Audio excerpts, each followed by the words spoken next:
The grand narrative of the turmoil violently erupts following the conclusion of the Villainess Gets What She Deserves story with a rank B victory. The very first epic episode of this chaotic martial saga officially commences. Imposing architecture looms silently overhead as an unpredictable new chapter of destiny begins to swiftly unfold. Two fierce combatants clash in a blinding blur of motion, sending heavy shockwaves echoing through the expansive training grounds. Aletta abruptly halts her relentless physical assault and apologizes profusely, anxiously checking if her battered opponent survived the crushing strike. Groaning in sheer agony, her sparring partner violently clutches his injury while Aletta realizes she severely underestimated her terrifying, raw power. Inspecting her trembling fists with utter bewilderment, the mighty warrior questions if her monstrous physical strength has suddenly spiked yet again. Her heavily bruised companion sighs in absolute exasperation, completely rejecting her oblivious, innocent attempt at playing the helpless victim. He strictly commands her to remain vigilant, loudly declaring that mastering the vast power gap between her and regular opponents is her ultimate challenge. Fiercely resolving to conquer her overwhelming, unyielding strength, Aletta vehemently promises to push her limits under his watchful, experienced gaze. 16-year-old Aletta of the martial house Bergheiz stands tall, having boldly journeyed from her rugged border territory to conquer the prestigious Royal Academy. However, buried deep within her formidable mind are the vivid, startling memories of her previous, mundane life as an ordinary Japanese high school student. Thrust into a confusing, unforgiving world devoid of familiar logic, she quickly realizes this harsh reality is not from any predictable novel or game. Remembering her past life's absolute obsession with brutal muscle training and endless stamina, she proudly embraces her inherent physical supremacy. Severely lacking any brilliant academic knowledge from her past life, she fully accepts that her unyielding bodily strength is her sole weapon. She brutally dismisses her past life's memories as utterly meaningless, silently wondering why the universe bothered reincarnating a simple fitness fanatic.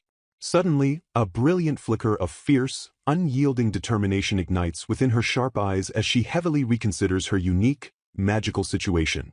Thrilled to inhabit a body overflowing with limitless martial talent, she violently pushes her physical limits every single day without anyone interfering. Basking in the absolute glory of unhindered, obsessive training, the reborn warrior happily admits that she struck solid gold with this powerful new life. A sharp, booming voice instantly shatters her peaceful internal monologue as a highly familiar figure furiously calls out her name. Caught completely off guard, Aletta shrieks in sudden surrender as an intense, flawless grappling maneuver forces her to frantically tap out. Standing victoriously over her defeated form, Frio loudly sighs in deep frustration and glares down at his relentlessly reckless childhood friend. Furious at her sheer lack of mental focus, he savagely reprimands her for dangerously zoning out in the middle of executing a deadly combat maneuver. 18-year-old Frio Brandon viciously teases her, mocking his shattered hope that the Academy's elite noble ladies would finally refine her feral nature. As her fiercely protective guardian and a mighty student of the elite night course, Frio carefully watches over her chaotic progression through the academy. Bound by deeply entrenched family ties from their neighboring territories, the two powerful warriors share an unbreakable, lifelong bond. Acting as her absolute guardian in this complex aristocratic world, Frio efficiently signs her administrative paperwork while she stares on in utter confusion. Deeply relieved of the crushing burden of academy bureaucracy, Aletta gratefully thanks the exasperated Frio for his relentless, vital support. Shifting the intense focus to an impending royal crisis, Frio nervously questions if she can survive the upcoming, high-stakes party attended by the king and queen. Terrified of her destructive clumsiness, he reveals his agonizing fear since he will be entirely absent, brutally subjugating monsters instead of protecting her. Brimming with unshakable, fiery confidence, Aletta brightly flashes a fearless smile and practically guarantees her absolute perfection at the royal gathering. She dramatically boasts that she was rigorously forged into a proper lady by the elegant Lady Madeline, completely shocking her highly doubtful friend. Seeing right through her confident facade, Frio deadpans that she is hopelessly entranced by the overwhelming charm of Duchess Madeline's glorious daughter. Aletta blushes furiously, completely unable to hide her sheer awe of the impossibly kind, fiercely beautiful and dignified noblewoman. Exploding with fierce, undeniable girlish pride, Aletta passionately defends her absolute right to faithfully worship her ultimate ideal of a perfect princess. Frio smirks knowingly, silently pondering the terrifying irony of a battle-crazed powerhouse obsessively idolizing a delicate, ideal princess. He quietly marvels at Madeline's terrifying, unmatched power to instill noble manners into the feral Aletta, realizing the two are a dangerously perfect match. Suddenly, a deafening wave of screaming fans spectacularly erupts across the academy grounds as the dazzling Lady Madeline makes her majestic entrance. Overcome with fanatical devotion, Aletta desperately curses this magical, backward world for its frustrating lack of smartphones to record her idol's blinding beauty. Radiating pure, absolute aristocratic grace, the stunning Lady Madeline gracefully approaches the awestruck Aletta and delivers a flawlessly elegant greeting. Admiring the elegant attire, Margaret warmly praises a beautiful dress and notes how perfectly it suits her companion. Beaming with sheer joy, Lady Flora and Lady Elena express their deep gratitude for the generous compliments. Watching the demonstration closely, Madeline highly praises Aletta's beautiful walk and officially declares that she passes. Bowing in deep respect, Aletta passionately thanks Lady Madeline for molding her into the refined person she is today. Radiating an aura of unwavering grace, 17-year-old Duchess's daughter Madeline Albarasso stands as a dependable older sister figure. Flashing back to her turbulent early academy days, Aletta vividly remembers her initial struggles as an overwhelmed newcomer. Frustrated and hopelessly uncoordinated, she furiously battles her tight corset while struggling to balance in painful heels. Completely overwhelmed by the demanding noble attire, Aletta anxiously laments that she had never even worn a dress before. Feeling utterly defeated, she admits stamina is her only real strength as a supportive voice reminds her that beginners always stumble. Acknowledging Aletta's highly unusual family background, the elegant noblewoman steps forward to offer her reassuring presence. Displaying remarkable generosity, Madeline firmly volunteers to personally instruct the struggling girl in the ways of high society. Ever since that fateful encounter, Lady Madeline has tirelessly watched over Aletta with countless acts of patient guidance. Gazing at her graceful mentor, Aletta deeply reveres Madeline as both a cherished benefactor and a profound personal inspiration. Blushing slightly while averting her gaze, Madeline modestly insists that the impressive improvement stems entirely from Aletta's own hard work. Thoroughly charmed by this classic tsundere behavior, Aletta feels her heart melt with immense affection for her beloved mentor. Fueled by that unwavering support, Aletta tightly clenches her fists and fiercely resolves to keep giving her absolute best. Suddenly distracted by a loud commotion, Aletta turns her head and wonders what is causing such a disruptive noise. Searching for the source of the clamor, she spots a massive, tense gathering quickly forming inside the grand hall. The murmuring crowd slowly parts as an intense, suffocating atmosphere immediately swallows the entire room. Bursting with sudden fury, Prince Alan fiercely glares at Rhaenburg and loudly condemns her supposedly intolerable conduct. Pointing a dramatic and accusing finger, the furious prince forcefully declares their royal engagement broken from this very moment. Struck with pure shock, a visibly bewildered Rhaen gasps at the sudden and devastating public rejection. Staring intently at the aggressive Prince Alan, she desperately demands to know the actual meaning behind his harsh words. Completely unmoved by her confusion, Alan furiously accuses Rhaen of hiding behind her noble status to viciously abuse Lisa. Maintaining her stoic composure, Rhaen firmly denies the baseless accusations while reminding him of their officially arranged engagement. Desperate to maintain proper order, Rhaen pointedly asks if the impulsive prince has obtained His Majesty's permission for this action. Refusing to back down, Alan furiously orders her not to change the subject while insisting his drastic decision is final. Whispers violently erupt among the onlookers regarding the prince's scandalous half-year infatuation with a baron's daughter despite his arranged fiancée. Frozen in absolute shock, Aletta's eyes widen massively as a terrifying realization suddenly pierces her mind. Staring intensely at the chaotic scene, she finally recognizes the timid Lisa Ruggia standing closely beside Crown Prince Alan. Shifting her gaze to the prime accused, Aletta instantly identifies the stoic Villainess as the infamous Rhaenburg. A massive wave of past memories floods Aletta's brain as she realizes she has actually played through this exact scenario before. She recognizes her current reality as the exact world of a popular Otome game featuring Lisa as the commoner-born heroine. Remembering her past life obsessively, Aletta enthusiastically recalls clearing every single character route in that highly famous game. Shaking her head in sheer disbelief, She frantically tries to process the terrifying fact that she is physically trapped inside a dating sim. Breaking her racing thoughts, Prince Alan aggressively commands the disgraced Rain to apologize to Lisa immediately. Trembling in absolute terror, Lisa shrinks back and nervously stutters the prince's name in complete, overwhelming confusion. Baffled by the deeply weird unfolding drama, Aletta wonders why the supposed heroine looks as if the world is suddenly ending. Quickly analyzing the scripted event, Aletta correctly identifies this exact moment as the infamous Villainess condemnation scene from the Crown Prince's route. Yielding calmly to the inevitable, an unfazed Rain sighs heavily and orders an attendant to bring something forward. Presenting her flawless conduct record, an unwavering Rain calmly challenges Prince Alan to verify the royal family's own surveillance regarding the false bullying allegations. Furious at her bold defiance, an enraged Prince Alan aggressively accuses Rain of mocking the royal family and fabricating pathetic excuses. Screaming over the stunned crowd, the irrational prince completely ignores the lack of evidence and ruthlessly sentences Rain to immediate exile. Bowing her head in quiet submission, an unfazed Rain simply accepts the devastating royal decree without a single word of protest. Watching from the chaotic sidelines, a thoroughly bewildered Aletta mentally screams in shock at the Villainess's sudden, passive surrender.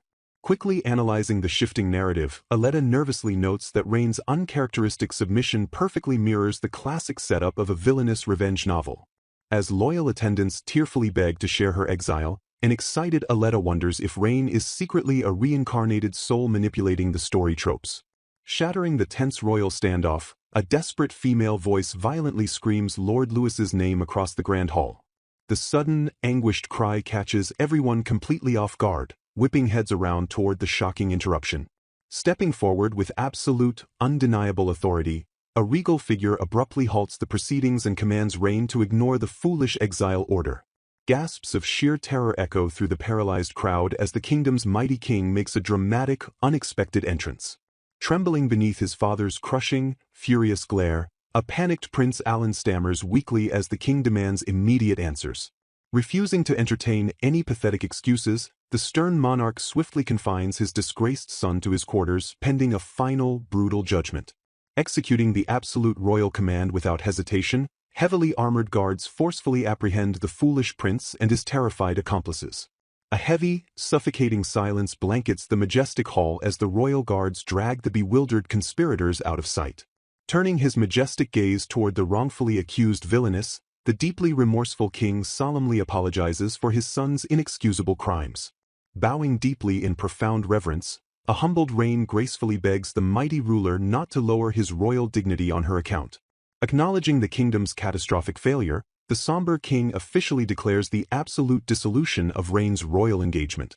Regretfully explaining their past optimism, the king admits they foolishly hoped Rain's unparalleled kindness would eventually reform his disastrous son.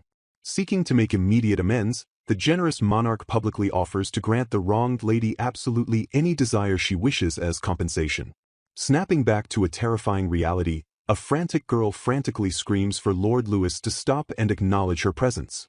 Standing frozen in pure horror, the screaming girl aggressively reminds the silent, stoic Lord Louis that he is legally her fiancé. Watching the bizarre romantic catastrophe unfold, a deeply confused Aletta wonders how the Villainess magically ended up with another character's fiancé. Struggling desperately to recall the game's convoluted lore, Aletta's mind spins wildly as she tries to piece together Lord Louis's original storyline. Suddenly overwhelmed by a sickening wave of extreme dizziness, Aletta realizes her fragile physical condition is rapidly and dangerously deteriorating. Gripping her throbbing head in agony, Aletta's overloaded brain completely short-circuits from the massive, crushing influx of shocking narrative deviations. Pure panic violently erupts as a terrified voice desperately begs the rapidly collapsing Aletta to stay conscious and fight the darkness. Her vision violently blurring into an inescapable void, a fading Aletta dimly registers the frantic, desperate pleas anchoring her to reality. Slipping helplessly out of consciousness, she bitterly laments becoming a dramatic casualty when she isn't even a named character in this chaotic Otome game. Alerting the highly distracted monarch, a deeply worried noble hastily interrupts to inform the king that a young lady has suddenly collapsed. Waving off the irritating interruption, the pragmatic king coldly orders the medical staff to handle the trivial fainting spell without bothering him. Annoyed by the rapidly escalating commotion, The irritated king demands to know why his royal subjects are panicking over such a minor incident. Stammering in sheer, unadulterated terror, a nervous official urgently points out the highly significant identity of the young man holding the unconscious girl. Grumbling about the annoying inconvenience, the king casually assumes the young man will just have to abandon his current, foolish romantic pursuits. The narrative sharply shifts, revealing the fiercely protective young man as Louis Northrat, a marquis's son and the crown prince's personal royal guard. Whispers of absolute disbelief violently ripple through the stunned crowd as they process the explosive, scandalous revelation of his hidden fiancée. Staring at the chaotic, unfolding scene in utter disbelief, the deeply shocked onlookers struggle to accept the identity of the fragile, collapsed girl. A tense, suffocating silence hangs heavily over the grand royal court as the dramatic, world-shifting weight of the situation finally sinks in. The shocking truth is finally unveiled, identifying the frail, unconscious girl in Louis's arms as Aletta, the cherished daughter of Viscount Bergheitz. Trembling with sudden, overwhelming dread, the previously confident and arrogant nobles stutter the fearsome Bergheit's name in absolute, unmitigated terror. The story officially resumes with a vibrant title page proudly bearing the Sanaa-Scan's mark. 16-year-old Aletta Bergheitz thoroughly introduces herself as a reincarnated soul burdened with utterly useless knowledge from her previous life. Reflecting on the previous day's chaotic party, she vividly recalls witnessing Crown Prince Alan publicly condemn the stoic Lady Rain. The massive shock of the intense royal confrontation forced Aletta to realize she was actually trapped inside the Otome game from her past life. She mentally visualizes the vibrant title screen of Embracing Seven-Colored Love, the exact dating sim she once obsessed over. To her utter bewilderment, the trembling heroine Lisa and the dazzlingly defiant villainous Rain completely derailed the game's original, predictable scenario. Aletta realizes her total detachment from the dramatic plot stems from the fact that her name and territory never once appeared in the main game. Remaining a complete background character, she previously possessed absolutely no reason to ever suspect she inhabited a fictional game world. Shattering her peaceful ignorance, her very own fiancé inexplicably rushed to support the villainous right after the massive condemnation event. Frustration violently grips Aletta as she questions how the infamous Villainess miraculously ended up stealing her arranged fiancé. Completely overwhelmed by the massive influx of impossible information, a mentally exhausted Aletta fully surrendered to the surrounding chaos. Her overloaded brain forced her to collapse entirely, resulting in a dead-like slumber inside the quiet academy infirmary for an entire day. Staring blankly at a blank parchment, a groggy Aletta desperately struggles to draft a coherent incident report for her distant family. She reflects on her strictly political engagement to Louis Northrat, arranged 2 years prior to strengthen vital ties with the central nobility. Having exchanged mere letters and fleeting glances, Aletta honestly admits she barely knows the true, hidden character of her distant fiancé. Sighing heavily at his blatant disregard for their noble contract, she laments placing her blind trust in her parents' official judgment. Pondering her wording, she vehemently wishes to prevent anyone from mistakenly believing she suffered emotional heartbreak from the public rejection. A sudden, polite knock interrupts her gloomy thoughts as Margaret cheerfully asks if her recovering friend is finally awake. Beaming with genuine relief, a deeply worried Margaret eagerly steps into the quiet infirmary room to check on Aletta. Examining her friend closely, Margaret gently inquires about Aletta's health while specifically noting her unusually pale complexion. Stretching her rested muscles, Aletta brightly reassures her anxious friend that a massive amount of sleep left her feeling absolutely fantastic. Smiling brightly at the excellent news, a thoughtful Margaret presents a delicious plate of fresh sandwiches for the hungry patient. Drooling slightly at the welcome sight, a ravenous Aletta eagerly admits she was just preparing to raid the academy dining hall. Devouring the hearty meal, an intensely curious Aletta presses Margaret for the exact details of the chaotic aftermath following her sudden collapse.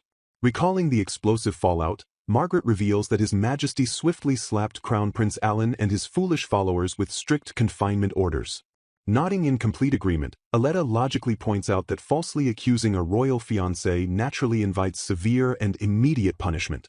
Shifting the focus to the terrified heroine, Aletta cautiously asks if Lisa Ruggia faced similar disciplinary actions for her supposed involvement. Clarifying the heroine's total innocence, Margaret explains that a completely ignorant Lisa remained entirely in the dark regarding the prince's disastrous scheme. Completely shattered by the terrifying royal ordeal, A traumatized Lisa currently spends her time desperately pleading to enter a secluded convent. Feeling a sudden pang of genuine sympathy, Margaret recalls how the Academy previously labeled the overwhelmed heroine as a shameless, man-obsessed woman. The girls acknowledge the immense pressure placed on a former commoner who suddenly received overwhelming, special attention from aggressive royal suitors. Aletta grimly notes that a sheltered commoner naturally falls into dangerous illusions when entirely ignorant of the terrifying ruthlessness of high nobility. Noting Lisa's recent attempts to distance herself from the overbearing princes, Margaret confidently predicts the innocent girl will successfully avoid any severe punishment. Shifting to the real crisis, Margaret seriously warns that the defiant Louis Northrat and Lady Rain currently face far more dangerous consequences. The entire royal capital fiercely erupts with widespread criticism, fueled by terrifying rumors that the formidable House Bergheitz has been deeply angered. Sweating nervously at the massive political implications, a panicked Aletta desperately wishes to prevent the scandalous incident from escalating any further. Giving her friend a highly skeptical look, Margaret bluntly shatters Aletta's naive hopes by declaring such a peaceful resolution completely impossible. Suddenly recalling an important, overlooked detail, Margaret's eyes widen as she abruptly interrupts the tense political discussion. She quickly informs Aletta that an incredibly worried senior Brandon personally visited their classroom after noticing her prolonged absence from training. Hearing her overprotective childhood friend's name, Aletta mutters Frio's name with a complicated mixture of immense guilt and looming dread. Surprising Margaret with a sudden outburst, Aletta abruptly decides to go do some intense physical training. Aletta sincerely hopes that forcefully moving her body will make her unpleasant thoughts completely disappear. Margaret warmly agrees with the sentiment but strictly warns the energetic girl not to overdo it. Despite a massive pile of lingering problems, Aletta firmly resolves to push her frustrations aside. Striding forward with absolute purpose, Aletta declares that times of crisis require immediate physical action. Bursting onto the training grounds, an excited Aletta eagerly claims the vast space for herself. Panicking at her sudden arrival, a terrified student urgently orders another to fetch the instructor immediately. Aletta fiercely prepares for the intense session as the heavy legacy of the Bergheit family looms. Far southeast of the Wynwood Kingdom's royal capital lies a treacherous land surrounded by steep mountains. This dangerous, isolated terrain creates the perfect conditions for immensely powerful monsters to be born. Lacking the necessary strength, the nation previously suffered massive monster stampedes that occupied the land. Shattering the despair, a mysteriously powerful mercenary suddenly appeared and completely transformed the hopeless battlefield. Wielding unimaginable might, the lone man's terrifying strength far exceeded the boundaries of human common sense.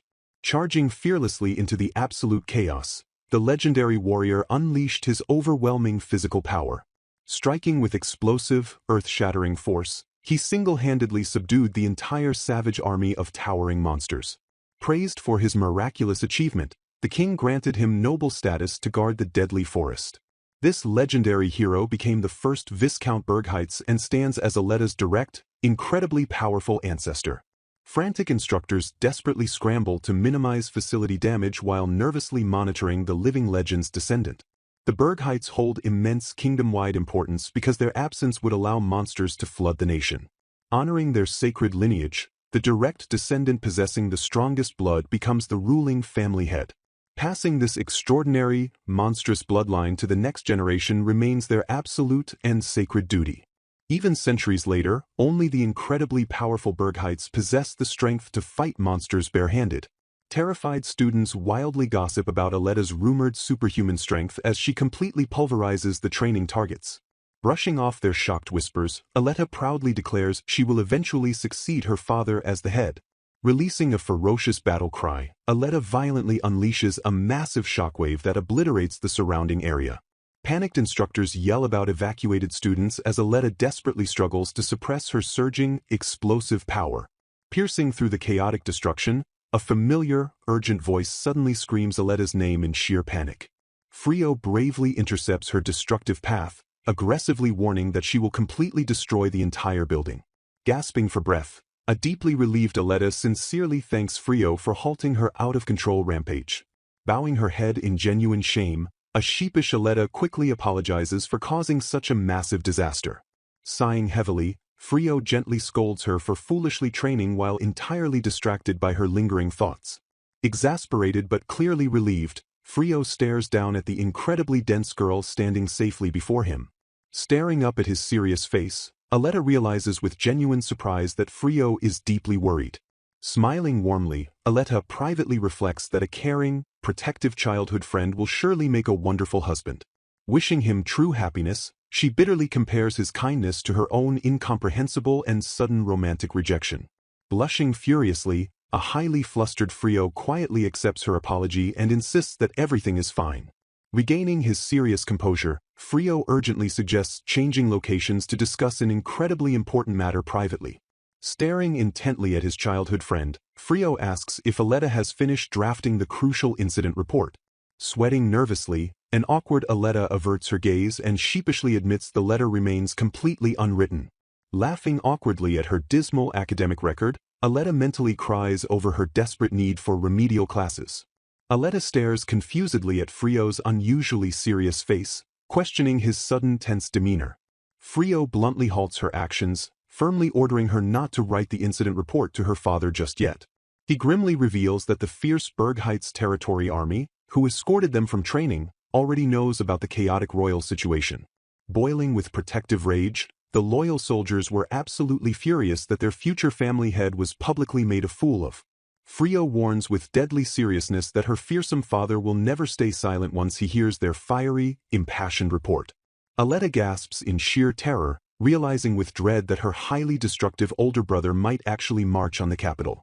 Staring intensely at his shocked friend, Frio confirms the immense, kingdom-shaking gravity of the political disaster currently unfolding. Since the massive wheels of fate are already turning, Frio firmly advises Aletta to brace herself for the incoming storm. Panic completely shatters Aletta's composure as she wildly flails her arms, screaming about what exactly she must prepare for. Her overloaded mind completely breaks down upon realizing she possesses absolutely zero power to stop the impending diplomatic catastrophe. Choosing absolute denial, a cheerfully disassociated Aletta aggressively stuffs her face with delicious food to completely ignore reality. The elegant Lady Madeline suddenly approaches the bustling table, offering a perfectly graceful greeting to the delightfully distracted girl. Expressing deep, genuine concern, the beautiful noblewoman softly asks if Aletta is truly recovering from the horrifying royal ordeal. Blushing heavily under her beloved mentor's intense gaze, Aletta stammers a quick reassurance that her physical body remains perfectly fine. Suffocating whispers and piercing stares from the surrounding academy students violently crash down upon their tense, highly public conversation. Unfazed by the massive crowd, Madeline calmly acknowledges the heavy surveillance and notes that such intrusive gossip cannot be helped. Apologizing for the sudden intrusion, the serious noblewoman firmly states she must urgently confirm one highly crucial political detail. Leaning in closely, Madeline demands to know exactly how the fearsome Berg Heights family intends to respond to the massive public insult. Aletta nervously hesitates, sweating profusely as she desperately struggles to form a coherent answer for the demanding older girl. Gulping heavily, Aletta nervously admits that her overzealous territory soldiers already reported the disastrous incident ahead of schedule. Aletta reveals the initial, terrifying rumor that one of her highly destructive brothers might personally storm the royal capital. Before she can finish her thought, a panicked Professor Lawrence Cadogan violently interrupts the conversation with a horrified, echoing scream. The 24-year-old teacher route capture target stares at Aletta in pure, unadulterated terror as the apocalyptic news finally sinks in. Aletta inwardly notes his absence from the condemnation party, realizing the game's heroine entirely failed to capture his heart. The terrified professor physically recoils and violently sweats as dark, traumatic memories seemingly flood his panicked, rapidly racing mind. Aletta mentally recalls that this pathetic, trembling man is actually a former classmate of her notoriously destructive second brother, Bernard. Shaking with absolute dread, Lawrence remembers how the walking troublemaker Bernard once half-destroyed a school building and forcefully befriended him. Taking deep pity on the deeply traumatized teacher, Aletta quickly waves her hands and reassures him her explosive brother isn't coming. Gasping in immense relief, Lawrence vigorously agrees that the powerful direct Berg Heights line must absolutely remain home to protect the nation.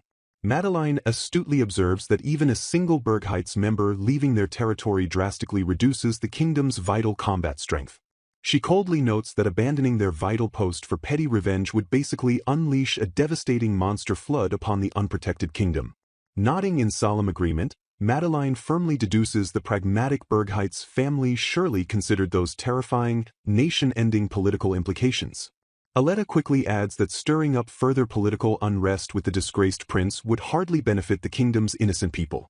Regaining his professional composure, a deeply relieved Lawrence safely assumes a simple retainer will be dispatched to handle the diplomatic mess.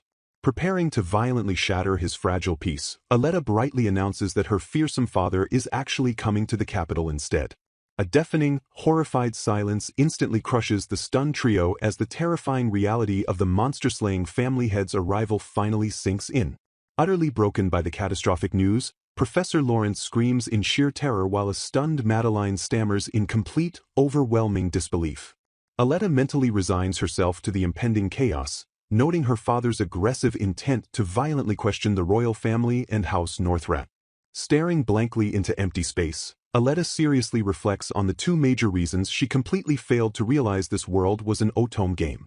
She grimly attributes her profound, world-altering ignorance entirely to the massive, bloody existence of monster stampedes and her brutal territory army. Screaming their battle cries, the fierce soldiers of Bergheitz charge forward with explosive energy. Aletta observes the smiling troops clashing with monsters, realizing this apocalyptic sight was her everyday reality. The chaotic monster stampede rages violently across the devastated battlefield. Vicious strikes slice through the air as the troops relentlessly crush the monstrous threat. Onlookers tremble in shock, paralyzed by the sheer intensity of the unfolding slaughter. A suffocating, overwhelming pressure suddenly descends and crushes the breath from everyone present.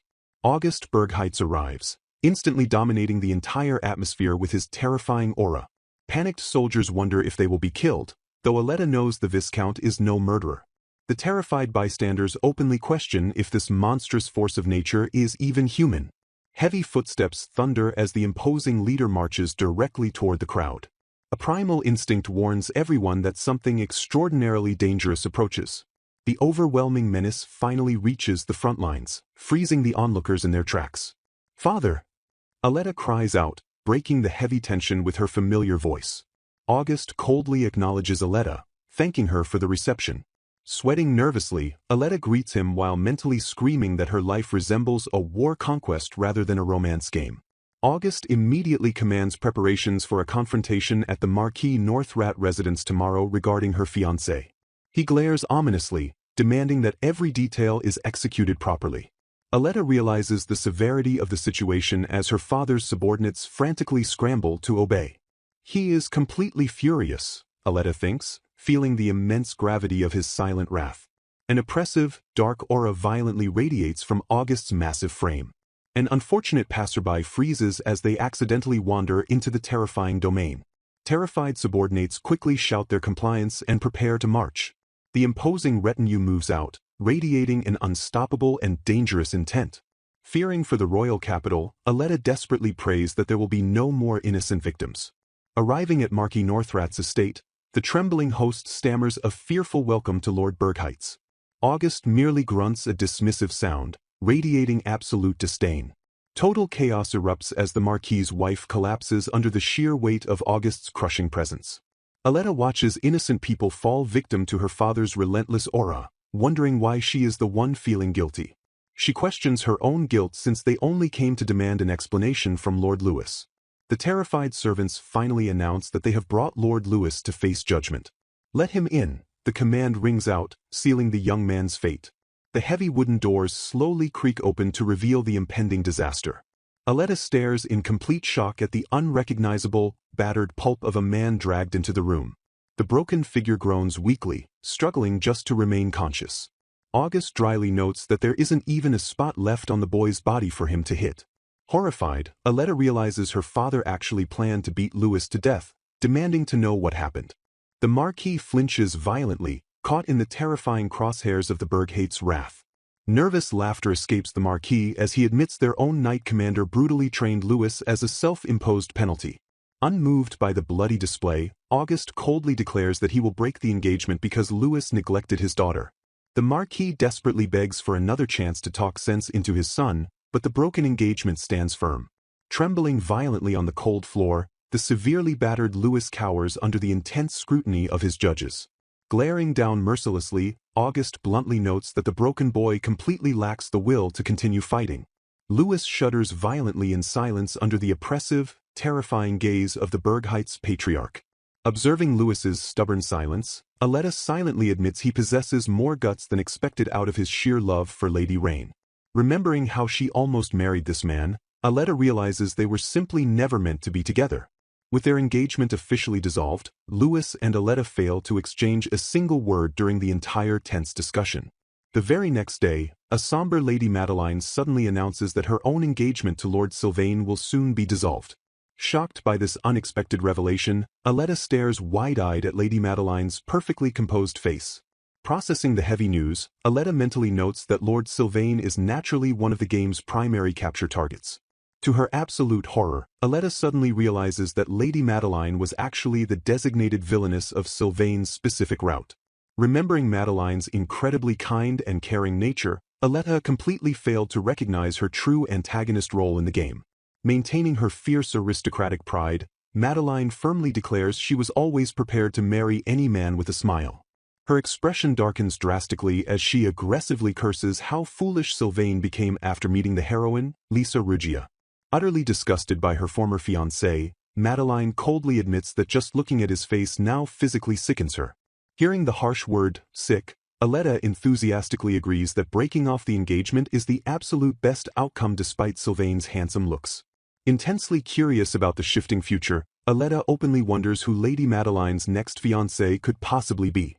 Prince Alan is immediately crossed off the list of royal candidates due to his impending, humiliating exile. The promising sons of other high-ranking nobles are also fully disqualified since the greedy heroine has already preyed upon them. Gazing in awe at Madeline's overwhelming beauty, Aletta seriously doubts there is a single man left in the capital truly worthy of her. Later that day, Frio suddenly calls out to Aletta, completely shattering her deep train of thought. Munching happily on delicious fries, Aletta quickly asks Frio if he genuinely wants some of the food she is treating him to. Unbothered by the simple, inexpensive meal, Frio casually accepts her friendly culinary offer. Walking comfortably side by side, the two close friends head directly into the bustling heart of the castle town. Realizing it has been a long while since they hung out, Aletta hesitates nervously before finally addressing Frio. She directly asks Frio if he heard the chaotic news about her political engagement breaking off yesterday. Sighing softly with a knowing look, Frio confidently admits that he had already figured the whole situation out. Shrugging off any lingering concern, Aletta quickly assures him she is not depressed and is actually incredibly glad the ordeal is finally over. She practically explains that staying engaged politically would have been painfully awkward after everything that rapidly transpired. Recalling the incredibly tense meeting, Aletta eagerly prepares to tell Frio all about Lord Louis's bizarrely avoidant behavior. She aggressively complains that Louis found talking to her so agonizing he stubbornly refused to even look her in the eye. Wondering aloud in genuine confusion, Aletta loudly questions if she really did something awful enough to be hated that intensely. Frio immediately bursts into laughter, accurately guessing Louis was already beaten to an unrecognizable pulp at the Marquis's house. Aletta openly admits that seeing her former fiancé beaten so severely completely erased her anger and instantly replaced it with pure pity. Frio thoughtfully notes that allowing Louis to take a brutal beating was undeniably the Marquis's smartest move to appease the terrifying Bergheit's family. He cleverly points out that Aletta's fiercely intimidating father is definitely not the type to lay a hand on a man who is already severely injured. Nodding firmly in agreement, Aletta abruptly shifts the topic and sharply asks if Prince Alan is truly being formally disinherited. Frio confidently confirms the dark rumor, explicitly stating the king isn't foolish enough to keep a crown prince who actively frames others. Astonished by the sheer, destructive foolishness of love, Aletta absolutely cannot fathom how royals or nobles could blindly choose personal feelings over their sworn duty. Staring thoughtfully into the distance, she firmly declares she could never truly understand that kind of blinding, irrational romantic feeling. Frio watches her quietly with a gentle gaze and softly remarks that she is perfectly fine just the way she currently is.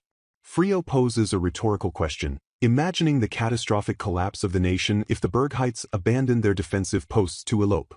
The country would utterly vanish in an instant without their indomitable protection. Frio affirms this harsh reality, validating Aletta's proud lineage as a true Bergheit's. Aletta encourages Frio to trust his own sound judgment because he would never make a choice that ruins the kingdom. Snapping back to the present, Aletta notes how their town outing started heavy but quickly shifted. Shaking off the gloom, Frio urges Aletta to cheer up and keep eating as they head to their next stop. Aletta insists on throwing away her own trash to show independence.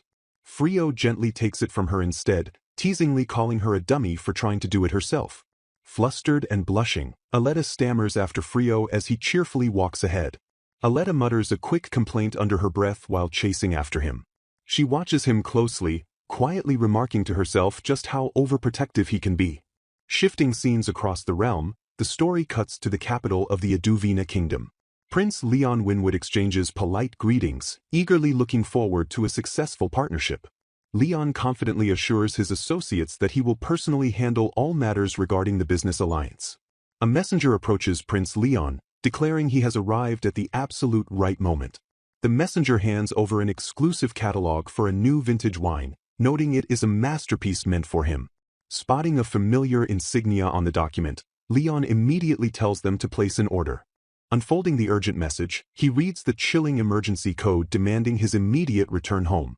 Shocked wide-eyed, Leon stammers in sheer disbelief at the sudden crisis. Panic sets in as he frantically wonders what catastrophic disaster has struck his homeland. Clenching his fists in terror, he desperately prays for the safety of his brother. Far away in the Adivinian territory, a courier delivers a sealed letter from Lady Oriana to Aletta's direct unit. Urged by her comrades, Aletta eagerly reaches out to read the letter sent straight from her mother.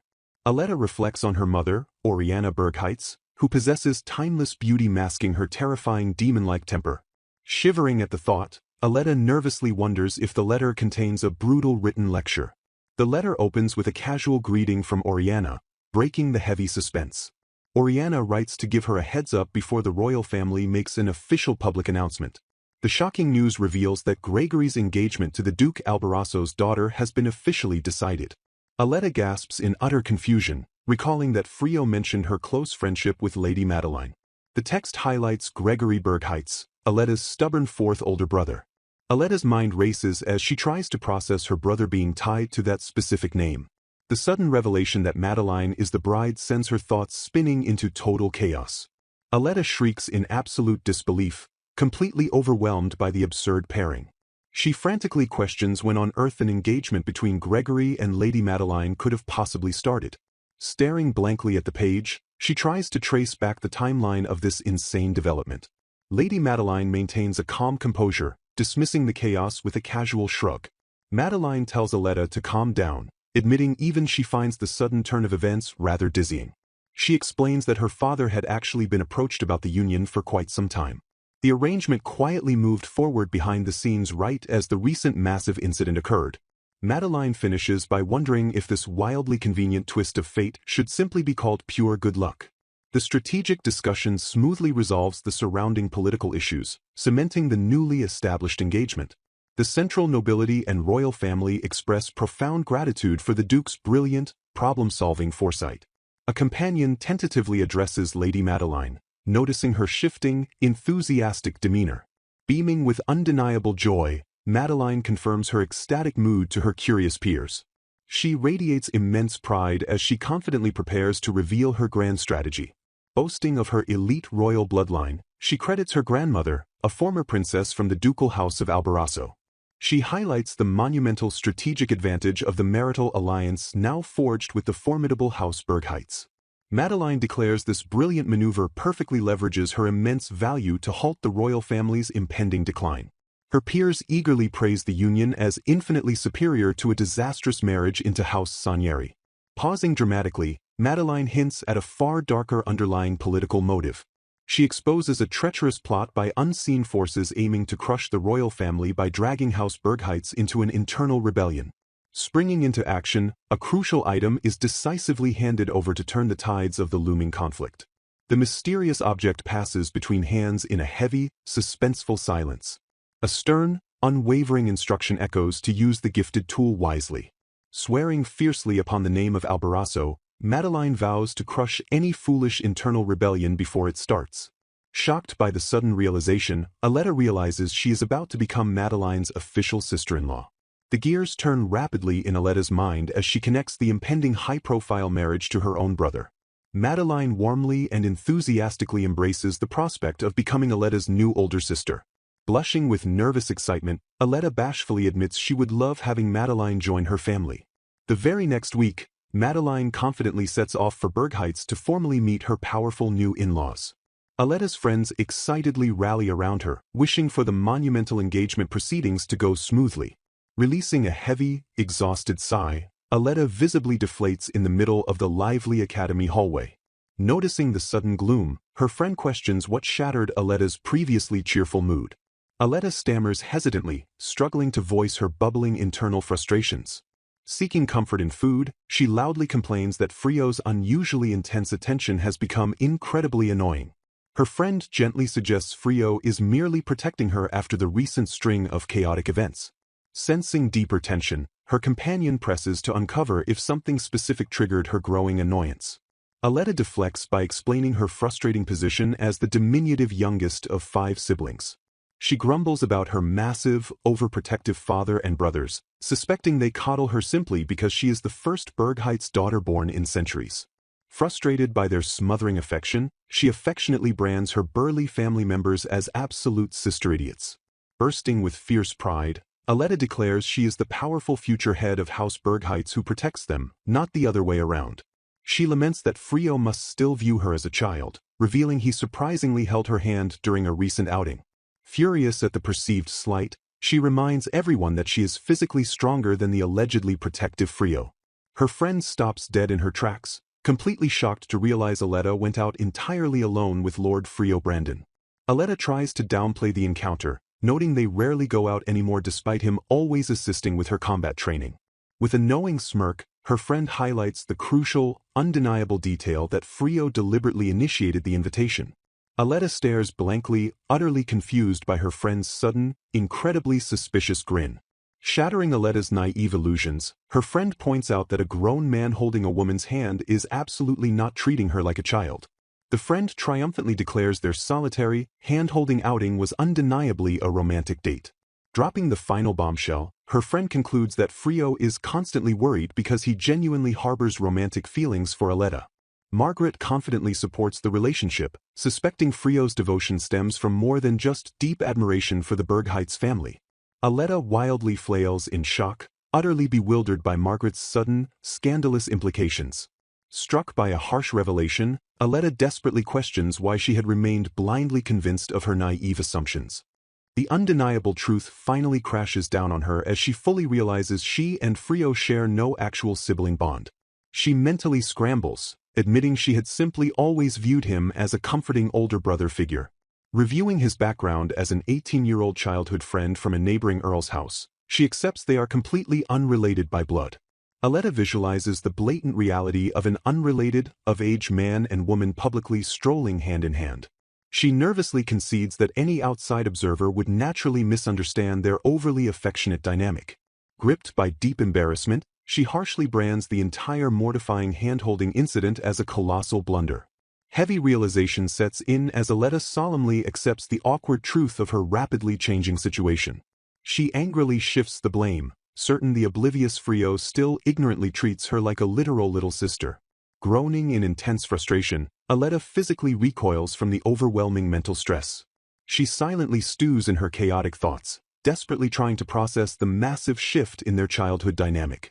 Panic bubbles up as she agonizes over exactly how she is supposed to casually interact with her closest friend moving forward. She laments her vulnerable isolation in the massive royal capital, stationed so terribly far away from her familiar homeland. Aletta reminisces fondly about Frio, heavily valuing him as the one rare person she could truly interact with as an equal. Frio's familiar voice suddenly pierces the air, sharply calling out Aletta's name. He aggressively shouts again, demanding the immediate attention of the startled girl. Spotting Frio's approaching face, a panicked Aletta instantly turns her back and sprints away. Frio loudly complains that her instant, evasive flight upon seeing him is incredibly cruel. Aletta mentally curses her terrible luck, wondering why she had to bump into Frio at this exact, awkward moment.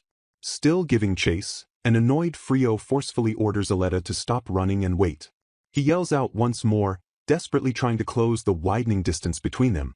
Pushing through the noisy crowd, Frio demands to know if Aletta is even listening to his desperate pleas. Realizing she is drawing far too much public attention, Aletta decides she has no choice but to take drastic action. Frio gasps in sheer shock as Aletta suddenly shifts her stance to rapidly accelerate. She blasts forward with incredible physical prowess, effortlessly leaving the bewildered Frio completely in the dust. Dashing through the winding streets, she silently apologizes to Frio while resolving to lose him entirely. Frio hopelessly screams Aletta's name as her swift figure completely vanishes from his sight. Finally reaching a secluded spot, Aletta exhales a deep breath of relief, believing she successfully escaped. She pauses in the quiet solitude to gather her scattered thoughts and calm her rapidly racing heart. Margaret's earth-shattering claim that her childhood outing was a romantic date violently echoes in Aletta's overwhelmed mind. Aletta confesses that Margaret's blunt words permanently shattered her innocent perspective, forcing her to finally see Frio as a man. Paralyzed by newfound awkwardness, she admits she completely forgot how to act naturally around her closest companion. Aletta suddenly freezes, her sharp eyes catching sight of something hidden deep in the quiet shadows. Spotting a couple engaged in a secret romantic meeting, a highly uncomfortable Aletta immediately decides to avert her gaze. Cursing her terrible luck, she swiftly turns to leave but abruptly realizes the man involved is Lord Lewis. Aletta stares in stunned silence as she accidentally eavesdrops on the incredibly tense, private confrontation. Lewis solemnly addresses his companion, taking full blame and admitting he should have anticipated the disastrous consequences of holding her hand in public. Plagued by deep regret, Lewis forcefully claims his thoughtless actions made his companion nothing more than an innocent victim. Aletta mentally screams in pure shock, completely flabbergasted by the deeply dramatic, secret scene unfolding right before her hidden eyes. Lewis solemnly apologizes to Rain, confessing that his desperate desire to protect her from exile ultimately worsened their grim situation. Gripped by intense, crushing guilt, Lewis bows his head and firmly insists he is the sole person who truly deserves the blame. Rain stares at his offered hand, softly admitting she genuinely did not care about her own fate in that fleeting, desperate moment. She guiltily brings up Aletta's sudden collapse, agonizing over how she can possibly apologize to the wronged noblewoman. Lewis coldly brushes off her deep concern, bluntly assuring Rain that his official fiancé will be perfectly fine regardless. He coldly dismisses his relationship with Aletta, strictly categorizing it as a purely political engagement devoid of any true affection. Lewis explains he was fully prepared to faithfully fulfill his noble duty and serve House Bergheitz with all his heart once finalized. A dark, terrifying memory abruptly surfaces as Lewis vividly recalls the chilling day of his very first official meeting with Aletta. He recounts the horrifying sight of his new fiancée mercilessly slaughtering monsters while laughing, completely drenched in fresh blood. Trembling slightly at the visceral memory, Lewis openly confesses his deep, lingering terror toward the overwhelmingly powerful Aletta. He bitterly assumes that such a formidable, bloodthirsty warrior must have secretly wanted to reject a weak, powerless partner like himself. Eavesdropping from the shadows, Aletta completely freezes in shock upon hearing Lewis's brutal, painfully unfiltered confession. Her mind races back through time as she frantically reflects on the exact details of that fateful, bloody first meeting. She vividly remembers the vibrant spring from exactly 2 years ago when she was just a naive, 14-year-old girl. Her boisterous father enthusiastically celebrated her new engagement, proudly envisioning her splendidly ruling their harsh domain alongside her new partner. Both her father and brother loudly encouraged her to impress her future husband by showcasing her brave, monster-slaying prowess during an active overflow.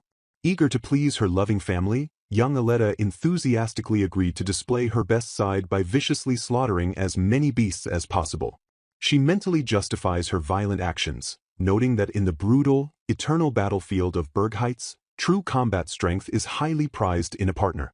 Aletta remembers earnestly attempting to appeal to her new fiancé in her own uniquely violent, battle-hardened way to win his affection. A vivid flashback reveals the young, enthusiastic Aletta formally introducing herself to a deeply terrified, wide-eyed Lord Lewis. She stands remarkably tall and proud amidst the carnage, firmly announcing her prestigious noble identity to her newly decided partner. With fierce, unwavering confidence, she formally declares herself as Aletta Bergheitz, the formidable woman appointed as his new fiancée. Flashing a bright, innocent smile while completely soaked in monster gore, She cheerfully announces she looks forward to working closely together. Snapping violently back to the present, Aletta furiously cringes, aggressively berating her incredibly clueless past self for the terrifying display. She heavily sighs in defeat, realizing she had completely and seamlessly adapted to a world vastly different from her previous life. Having fully embraced the simple, brutal logic that might makes right, she had unknowingly blended perfectly into her harsh new reality. However, experiencing the highly refined, delicate culture of the royal capital finally forces her to painfully recognize her glaring social missteps. Aletta agonizingly accepts that her combat-obsessed, violent sensibilities are strictly only acceptable back home in the rugged Bergheit's territory. She gloomily concedes that it was entirely natural, and completely expected, for Louis to be utterly repulsed by her blood-soaked introduction. Suddenly, a familiar voice violently yanks her from her spiraling thoughts as Frio softly calls out to her from the nearby shadows. Startled by Frio's stealthy arrival, Aletta sharply turns her head, completely caught off guard by his sudden, close proximity. Back in the dramatic scene, Louis drops a massive bombshell, revealing his imminent, forced assignment to the brutal Bergheit's territorial army. He solemnly tells Rain that he is fully prepared for his grim fate, absolutely certain he will never be able to see her beautiful face again. Heavy tears immediately stream down Rain's face as she devastatingly rejects the heartbreaking reality of his impending, permanent departure. Louis gently holds her close, passionately declaring his profound, eternal love for Lady Rain from the very bottom of his broken heart. He offers a sad, tender smile, expressing immense gratitude for the painfully fleeting moments of genuine connection they managed to share. Turning away to accept his harsh punishment, Louis tearfully apologizes for failing to protect her, begging her to find future happiness without him. Desperate and completely heartbroken, Rain frantically begs Lord Louis to wait, utterly refusing to let him walk away from her forever. Watching the deeply tear-jerking climax unfold, an utterly bewildered Aletta turns to Frio, questioning if they are watching a theatrical play instead of reality. Reflecting on the brutal reality of her homeland, Aletta muses that people sent to Bergheit's are relentlessly trained into unyielding survivors, contrary to Louis treating it like a death sentence. She dreads the sheer awkwardness of her ex-fiancé arriving at her estate but begrudgingly accepts that Lady Oriana's final decision cannot be overturned.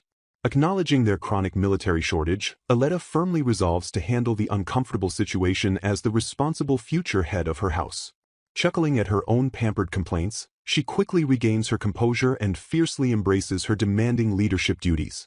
Shifting the conversation suddenly, Aletta confidently announces that she finally uncovered the exact reason behind her abrupt rejection.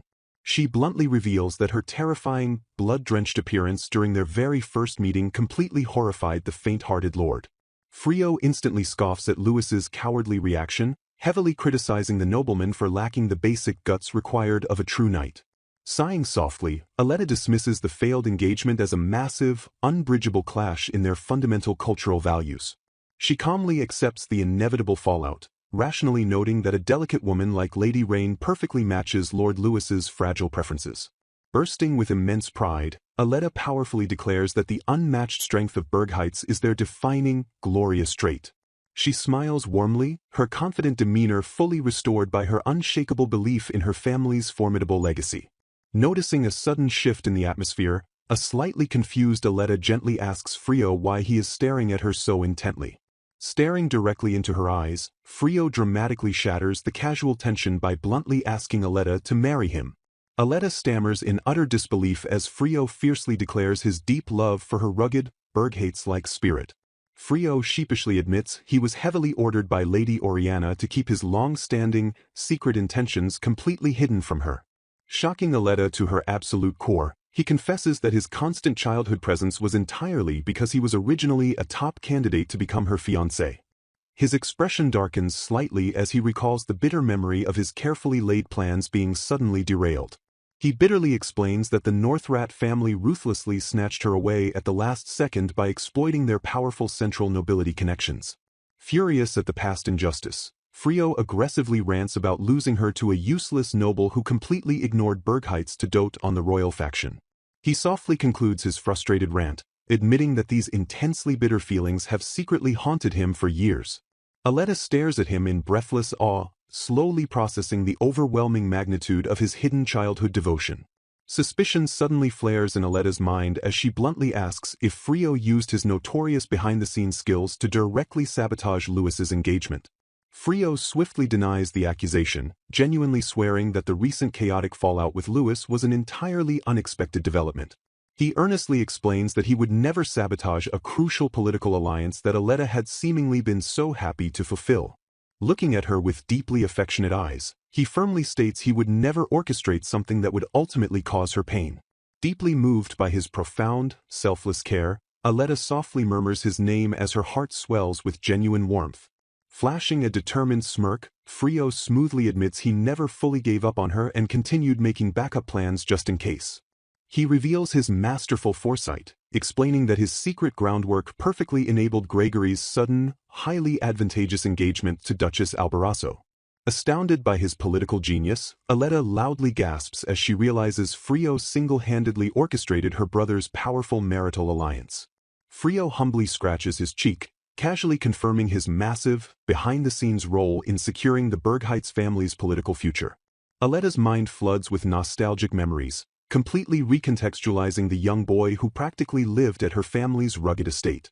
She vividly remembers him pushing himself to the absolute limit during brutal training sessions just to prove his utmost worth to her formidable family. She guiltily admits she had completely misread his desperate efforts, blindly assuming he was just a fanatical Bergheit's devotee like his eccentric father. The crushing weight of his silent, lifelong dedication finally hits her as she realizes every single thing he did was entirely for her sake. Heartbroken by her own past ignorance, she painfully agonizes over how devastated Frio must have secretly felt when her political engagement violently ruined his years of hard work. Overcome with profound respect and affection, Aletta tearfully concludes that Frio is an incredibly good, unparalleled man. Unfazed by her emotional epiphany, Frio casually drops another massive bombshell by revealing he formally applied for her hand in marriage just yesterday. Violently yanked from her touching inner monologue, Aletta shrieks in utter, wide-eyed bewilderment at his incredibly rapid pacing. Frio intensely vows that he absolutely refuses to lose her this time, confirming her father is already positively considering his bold proposal. Leaning in with an undeniable, burning resolve, he demands that Aletta finally look at him seriously as a formidable candidate for her heart. Frio locks eyes with the stunned warrior, boldly declaring his lifelong love to ensure she finally understands his heart. Flustered by the sudden confession, Aletta stammers in disbelief while Frio gently urges her to simply think about his words. Her mind races with combat tactics, struggling to reconcile her desire to defeat him in training with his unexpected romantic advance. Aletta spirals into total confusion over the prospect of an engagement, completely missing Frio's genuinely concerned apology. The heavy weight of his earnest plea crushes her thoughts as he begs her to deeply consider their potential union.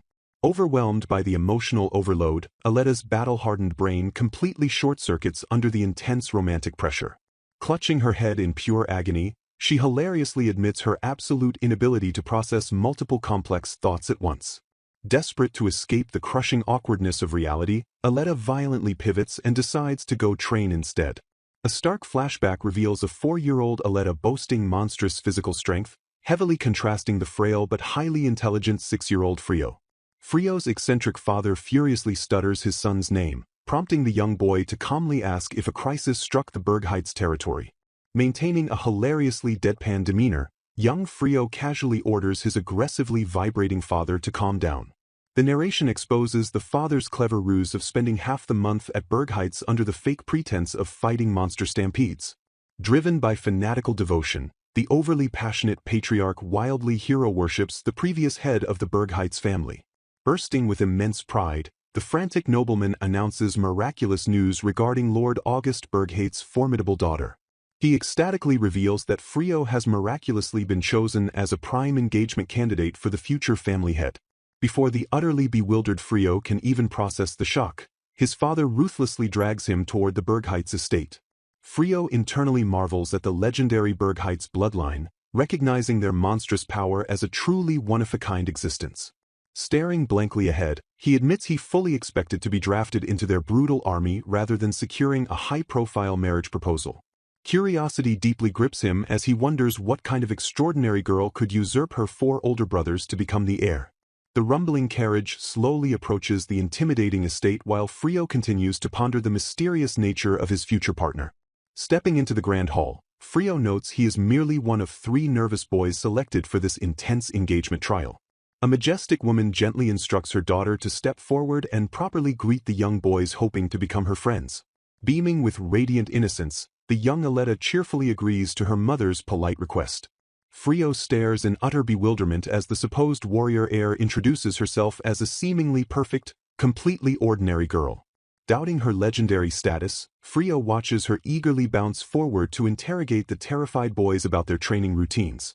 Radiating pure, unadulterated enthusiasm, Aletta cheerfully announces her recent, intense obsession with performing heavy squats. She playfully slaps Frio's fragile shoulder, instantly and violently shattering his bone upon impact. Panic erupts as her mother furiously scolds the destructive child and frantically calls for a healer to mend the broken boy.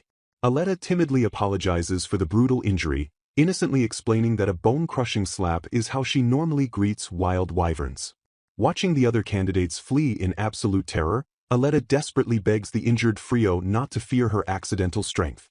Heartbreak pools in her large eyes as she sadly asks if Frio is also too terrified to become her close friend.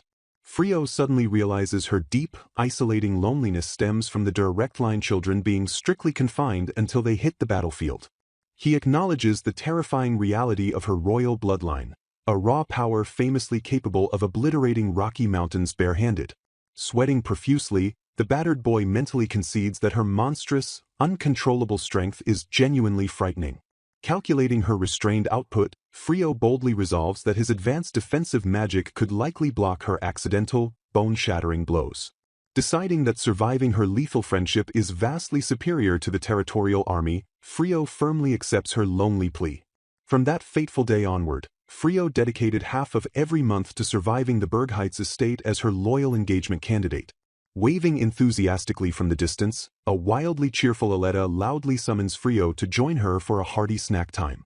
Smelling the freshly grilled meat prepared by her legendary grandfather, Frio warmly admits he does not dislike the chaotic girl. Dashing eagerly toward her welcoming smile, the young boy blushes and secretly confesses that he actually really likes Aletta. Aletta bounds ahead through a shortcut, eagerly inviting Frio to hunt a monstrous beast in the backyard to build his stamina. Frio rapidly realizes that Aletta possesses far greater physical strength and resilience than he ever imagined. He marvels in awe at the astonishing, overwhelming power inherent to the legendary Bergheits bloodline. Shadowed by self-doubt, Frio slowly becomes discouraged by his own physical weakness and questions his worthiness as her fiancé. Time inevitably passes until one fateful, perspective-shifting day suddenly arrives. Frio nervously questions Lady Oriana's intentions as she silently leads him to an unfamiliar, hidden location. Aletta's imposing mother bluntly reveals they have entered a restricted training ground completely exclusive to the direct Bergheits bloodline. Swallowing his fear, Frio quietly admits that Lady Oriana's intense, unyielding presence always makes him incredibly anxious. Inside the brutal arena, a towering instructor mercilessly commands a battered Aletta to stand back up on her feet. Frio watches in sheer horror as the relentless instructor brutally warns Aletta that her current weakness will swiftly cost her her life. The vicious assault continues without pause as Aletta desperately attempts to block a devastating, bone-crushing strike. Utterly exhausted and gasping for air, the young girl violently collapses onto the unforgiving stone floor. Unable to stomach the gruesome spectacle any longer, a terrified Frio desperately screams for the instructor to halt the beating. He frantically protests the relentless massacre, insisting that such lethal violence completely crosses the line of normal training. Trembling with sheer panic, Frio begs the adults to intervene before they outright slaughter the young Aletta. He desperately turns his panicked gaze toward Lady Oriana, pleading for her immediate, life-saving intervention. Looking down with a cold, completely unreadable expression, Oriana simply acknowledges his frantic outcry. She remains entirely unfazed, forcing Frio to watch helplessly as the horrific combat training continues entirely uninterrupted in the background. Oriana calmly delivers a shocking confession, bluntly declaring her deep, venomous hatred for their peaceful country. She bitterly resents the sheltered citizens who exploit Berghate's strength while blindly believing their monster-free peace is entirely natural. Revealing the heavy, inescapable burden of Aletta's immense inherited power, Oriana confirms her daughter is destined to lead their formidable family. Frio watches with a heavy, breaking heart, acutely aware that the legendary future head is still just a fragile little girl. Oriana explains that Aletta accepts this daily hellish torture as a completely natural, unavoidable requirement of her noble birth. She questions the sheer insanity of a child willingly embracing such horrific agony simply to protect ungrateful strangers. Oriana grimly attributes this unnatural, selfless dedication entirely to the cursed, warrior blood flowing through the Bergheit's family. She gestures sharply toward the battered child, mocking the foolish belief that Aletta's natural strength somehow prevents her from suffering. Staring intensely at Frio, Oriana promises that the entire country would easily perish if Bergheit's ever lost its formidable strength. She praises the direct bloodline's deep-seated, protective instinct that fiercely refuses to allow such a devastating collapse. Oriana explains that their unique bloodline rapidly evolves and reaches its peak potential only when pushed directly to the absolute brink of death. Bleeding but unbroken, a fiercely determined Aletta forces herself back onto her feet to continue her harrowing fight. Oriana strictly commands Frio to permanently memorize this brutal, unyielding reality of their endless warrior existence. She warns the frightened boy that demanding Aletta stop her training would completely deny her fundamental Bergheit's instincts. Oriana dismisses Frio's concern if he only wishes to be a casual friend, noting that denying her battle instincts essentially denies her very reason for living. However, she levels a piercing, challenging glare at Frio, deeply questioning his true intentions regarding a future with her daughter. She reveals the grim truth that the strongest warrior inevitably faces the most lethal front lines, a deadly role Aletta will soon inherit. Oriana strictly dictates that a true Bergheit spouse must independently discover how to keep their fighting leader alive on those deadly front lines. The sheer, crushing weight of Lady Oriana's haunting words permanently etches itself into young Frio's traumatized mind. Devastated by the sight of Aletta's countless injuries, Frio desperately searches his soul for any possible way to protect the girl he loves. He intensely reflects on his own heritage, noting the Brandon family's renowned mastery over highly specialized support magic. Gathering his inherited talents for defensive, barrier, and healing magic, Frio fiercely resolves to forge his own unique path to shield her. Frio intensely resolves to master barrier magic to defend the estate walls and defensive magic to perfectly shield Aletta on the battlefield. He passionately vows to harness elite healing magic to mend her wounds and powerful repair magic to instantly restore whatever gets destroyed. Burning with unwavering determination, Frio fiercely declares that he alone will become the ultimate support system for the battle-hardened Aletta. An older mentor warmly praises Frio, highly commending the young boy's absolutely remarkable magical and personal growth over the years. The mentor insists Frio's professional-level magic and advanced governance skills will make him an entirely indispensable asset to Bergheit's. Gently challenging the boy, the older man tells Frio to deeply reconsider the true nature of marriage because raw skills aren't everything. Frio completely freezes in utter shock as the man casually drops the bombshell that Aletta's official engagement has already been finalized. The mentor expresses profound surprise that Frio was completely unaware she is suddenly set to marry the second son of House Northrat. He explains his deep confusion over the sudden political announcement, having fully assumed Frio was the guaranteed choice for her fiancé. Furious on his student's behalf, the mentor vehemently declares he cannot remain silent if Frio did not willingly withdraw his candidacy. The older man urgently demands they march directly to his wife to forcefully uncover the hidden, treacherous truth behind this sudden betrayal. Frio firmly halts the angry man, solemnly refusing to escalate the devastating situation any further.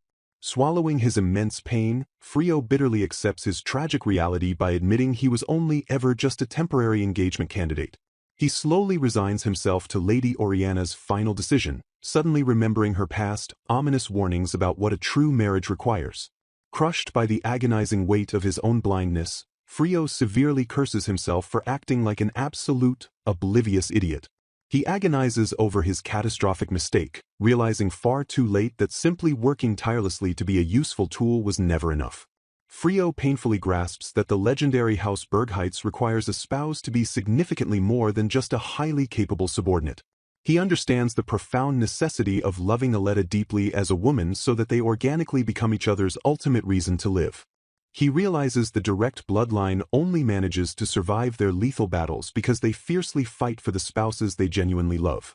Completely devastated by the crushing revelation, Frio hopelessly concedes that he utterly failed to become Aletta's vital reason to live.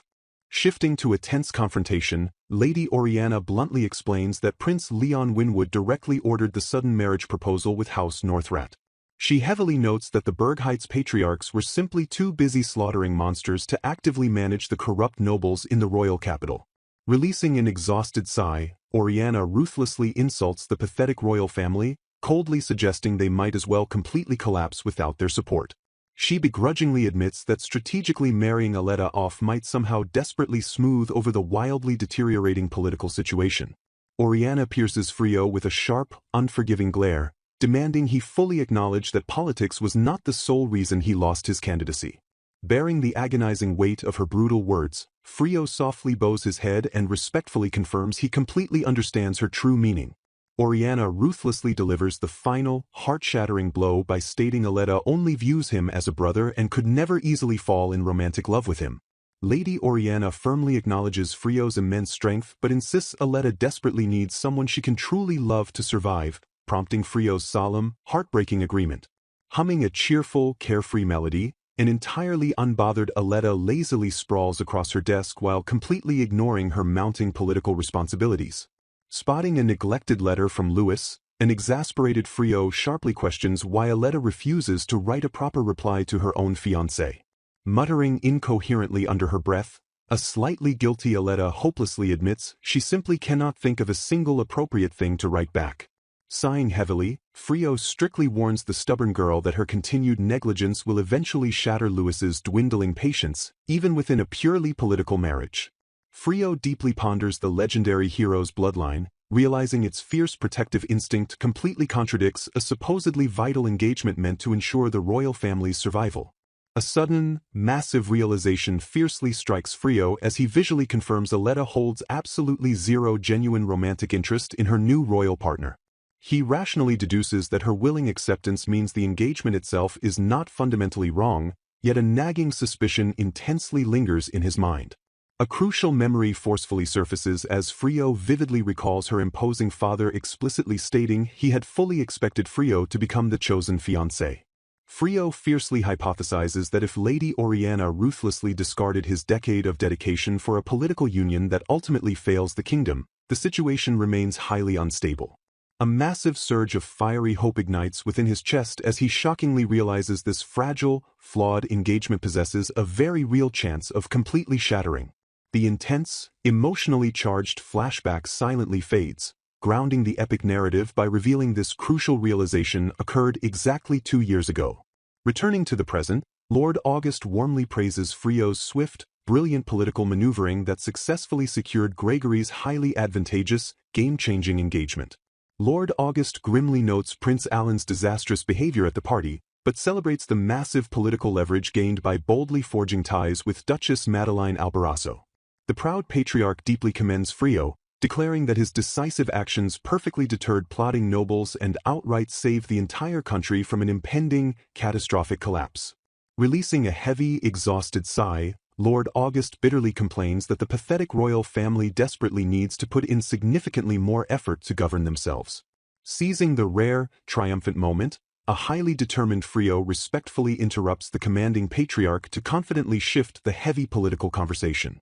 Staring fiercely into the older man's eyes, Frio openly confesses his unwavering, 2-year devotion and boldly requests a formal recommendation to become Aletta's next official fiancé.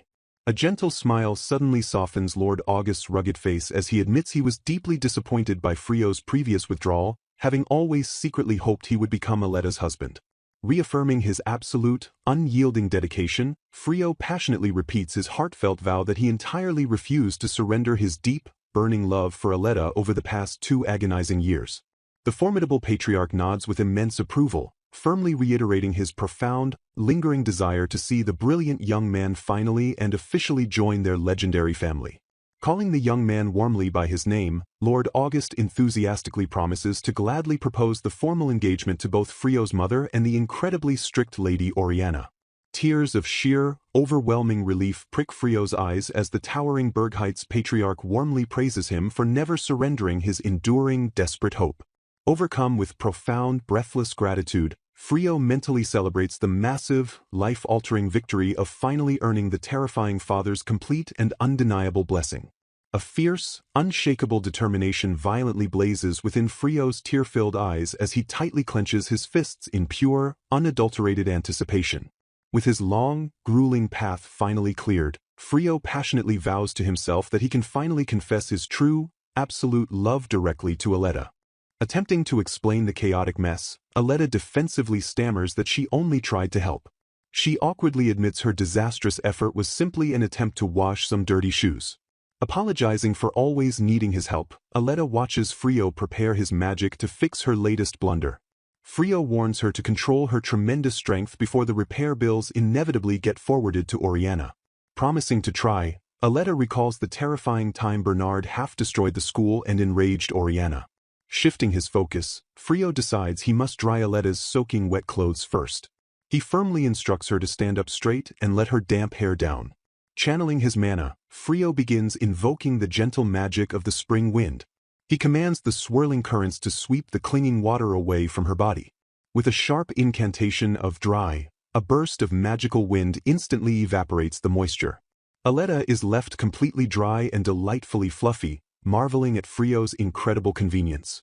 She enthusiastically praises his masterful magic, noting that even their teachers consider him superior to most professionals. Frio chuckles dryly, pointing out that mastering survival magic was necessary just to endure her reckless behavior. A heavy, unspoken silence briefly settles over the two companions as the playful banter fades. Frio slowly breaks the quiet atmosphere, his tone shifting as he hesitates to speak his mind. He reveals that honing his magical aptitude was his only strategy as the politically disadvantaged third son of a count. Frio confesses he worked tirelessly at magic purely to avoid being dropped as one of her fiancé candidates. Caught completely off guard by this revelation, Aletta feels a sharp pang of guilt over his unnoticed efforts. Completely overwhelmed by his unexpected confession, she struggles intensely to find the appropriate response. The conversation stalls completely as the weight of his words hangs awkwardly in the air. Sensing her immense discomfort, Frio smoothly pivots the topic back to the subject of magic and Oriana. He drops a bombshell rumor that Phil Coogan and Jonathan Bannon might be transferring to Berg Heights. Frio directly asks Aletta if she has heard anything regarding this sudden and suspicious transfer. Genuinely surprised, Aletta lets out a bewildered gasp at the unexpected news. Seizing the opportunity, Frio meticulously outlines the profiles of these potentially dangerous individuals to introduce them properly. He breaks down the notorious capture targets from the Otome game, Embracing Seven-Colored Love, starring heroine Lisa Ruggia. Sylvain Sanieri, the handsome but problematic son of the Chancellor, is listed first among the captured targets. Next is the disgraced former Crown Prince, Alan Winwood, whose presence complicates everything. Jonathan Bannerman, currently awaiting punishment, and Phil Coogan, son of the Mage Corps commander, follow closely behind. The bizarre lineup concludes with the uncaptured merchant's son Rob Dawson and the eccentric Professor Lawrence Cadogan.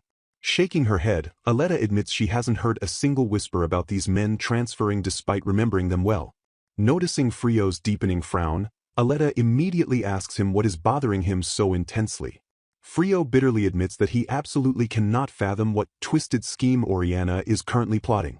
He suspects Oriana is intentionally hoarding the highly problematic sons of top-ranking nobles at Berg Heights. A tense moment of contemplation follows as they silently consider the sheer magnitude of this potential conspiracy. Aletta solemnly agrees, acknowledging that if her mother is involved, a grand scheme is definitely in motion. Brushing off the impending doom, Aletta cheerfully tells Frio that stressing over it is completely pointless. She flashes him a bright, reassuring smile, hoping to completely dispel his creeping anxiety. Despite agreeing to grab food at the cafeteria, Frio cannot shake an ominous, sinking feeling in his gut. A few days later, the calm shatters as the scene abruptly shifts to the Berg Heights residence in the royal capital. Staring at two squirming sacks, Frio admits he is confused by the situation but explains that a letter just arrived from Oriana. Frio notes the bizarre arrival of the bagged men while a baffled Aletta questions why they are tied up like livestock. He reads the letter instructing them to test the captives' abilities in the royal capital's forest before sending them to the territory. Holding up the parchment, Frio confirms that Oriana has already secured royal permission for this highly questionable test. He announces their escort mission and casts a quick spell to allow the muffled captives to speak. A burst of magical energy flashes over the tied bags, instantly restoring the prisoners' voices. The terrified captives frantically scream from inside the sacks, demanding immediate release and an explanation for their cruel treatment. Annoyed by the sudden noise, Aletta's imposing father glares down with a sharp, intimidating click of his tongue. He coldly declares that his only role on this excursion is to violently silence the captives if they continue making noise. With a dark, commanding aura, he orders the group to finish their preparations for the deadly forest trek. The group departs immediately, venturing deep into the dense, shadowed woods surrounding the royal capital. They silently march further into the wilderness, navigating the towering trees and thick underbrush.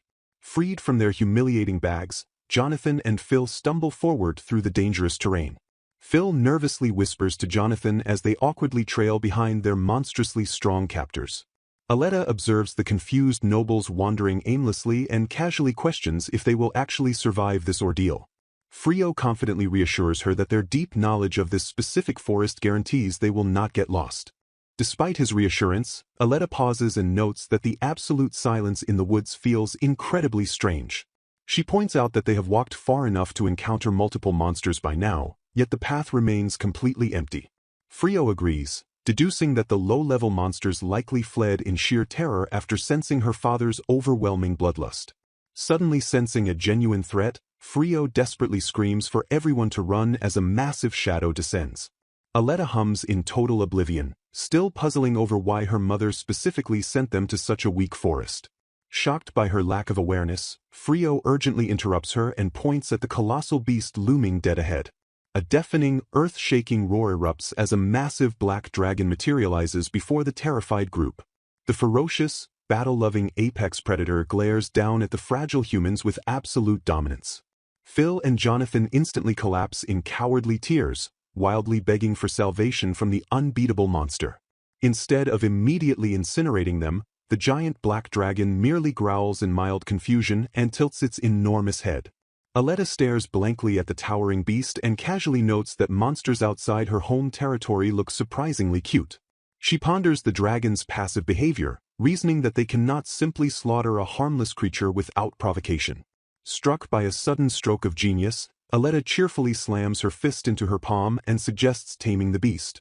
She logically argues that as long as wyverns do not attack instantly or flee, they remain entirely manageable targets.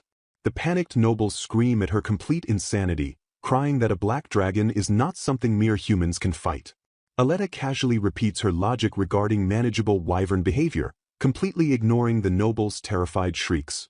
Frio finally connects the dots, excitedly realizing that this exceptionally docile dragon presents a rare taming opportunity. He encourages attempting the peaceful approach first, completely validating Aletta's wild and dangerous idea. Aletta gasps in sudden realization as her father steps forward with an intense, calculating gaze fixed on the dragon. Her father smirks wickedly, declaring this life-or-death encounter to be the perfect impromptu training opportunity. He sharply calls out Aletta's name, locking his piercing eyes onto hers to command absolute focus. He reminds her that his past brutal training was entirely focused on drawing out her raw, limitless potential. Stepping aside, he challenges her to master the crucial art of freely controlling her devastating physical power. He entrusts the colossal black dragon entirely to her, testing her ability to dominate the ferocious beast without utterly destroying it. Explaining their house's true purpose, the fierce patriarch states that Berghate's immense power is meant for slaying, not senselessly injuring the innocent. He firmly emphasizes that this merciful principle applies even when their opponent is a monstrous beast. Commanding Aletta to watch closely, he prepares to demonstrate the absolute control required to wield Berghate's true strength. Aletta enthusiastically agrees to watch her father's masterful display with wide, shining eyes. Trembling in utter despair, the captured nobles cry out that their captors are completely insane and that they are doomed. Exhaling a heavy sigh, a bewildered Frio questions why they even bothered dragging these useless captives along.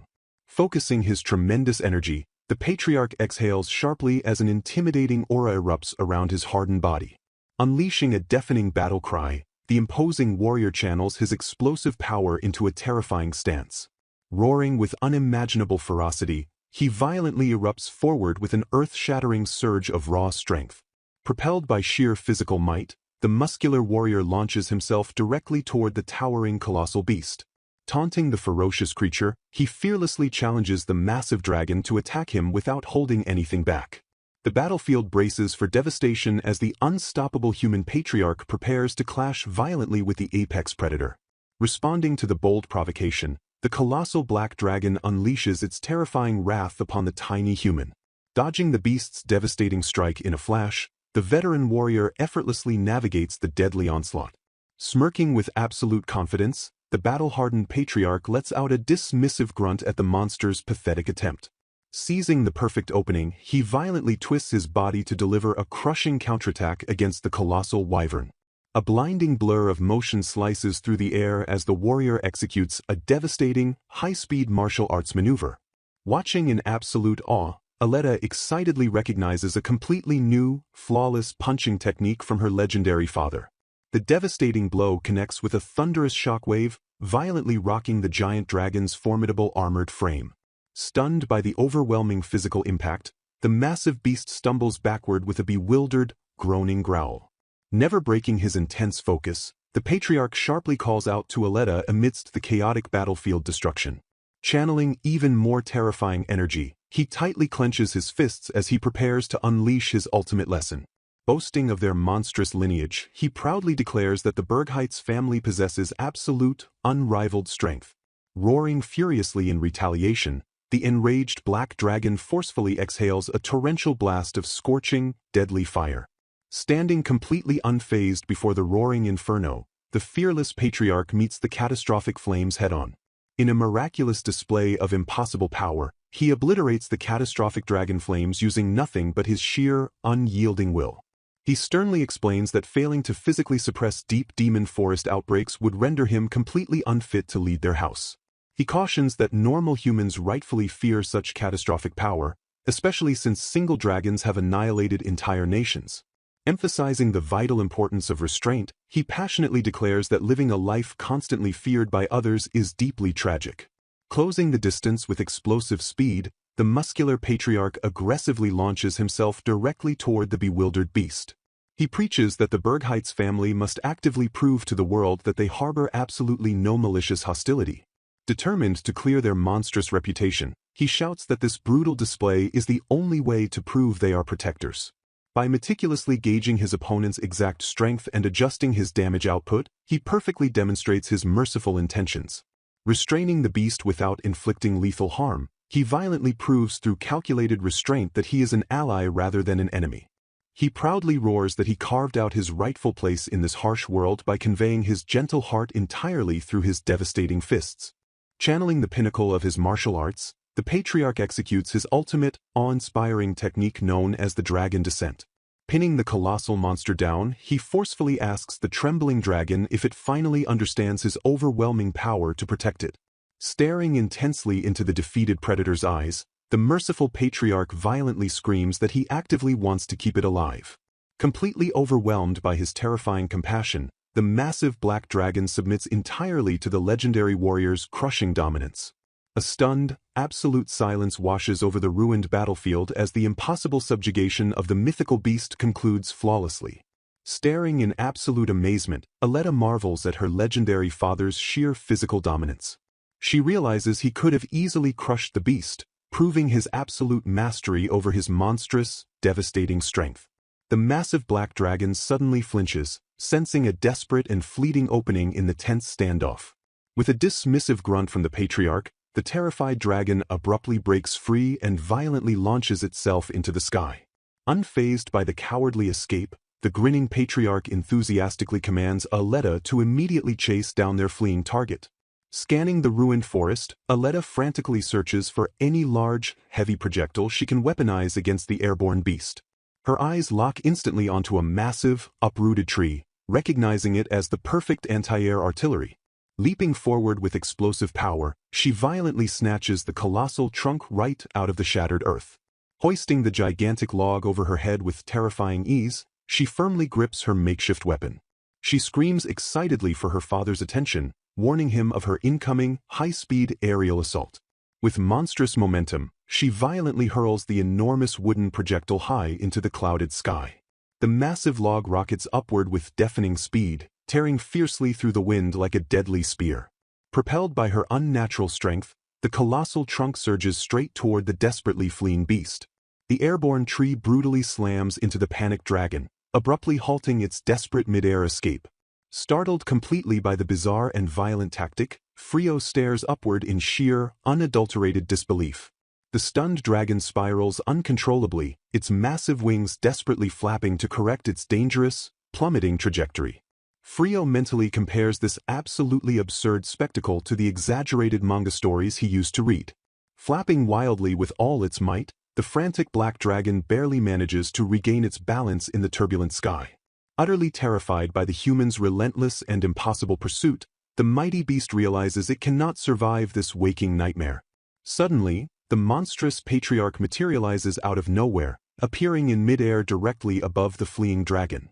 The beast glances back in absolute horror, instantly realizing its inevitable and violent doom is swiftly approaching.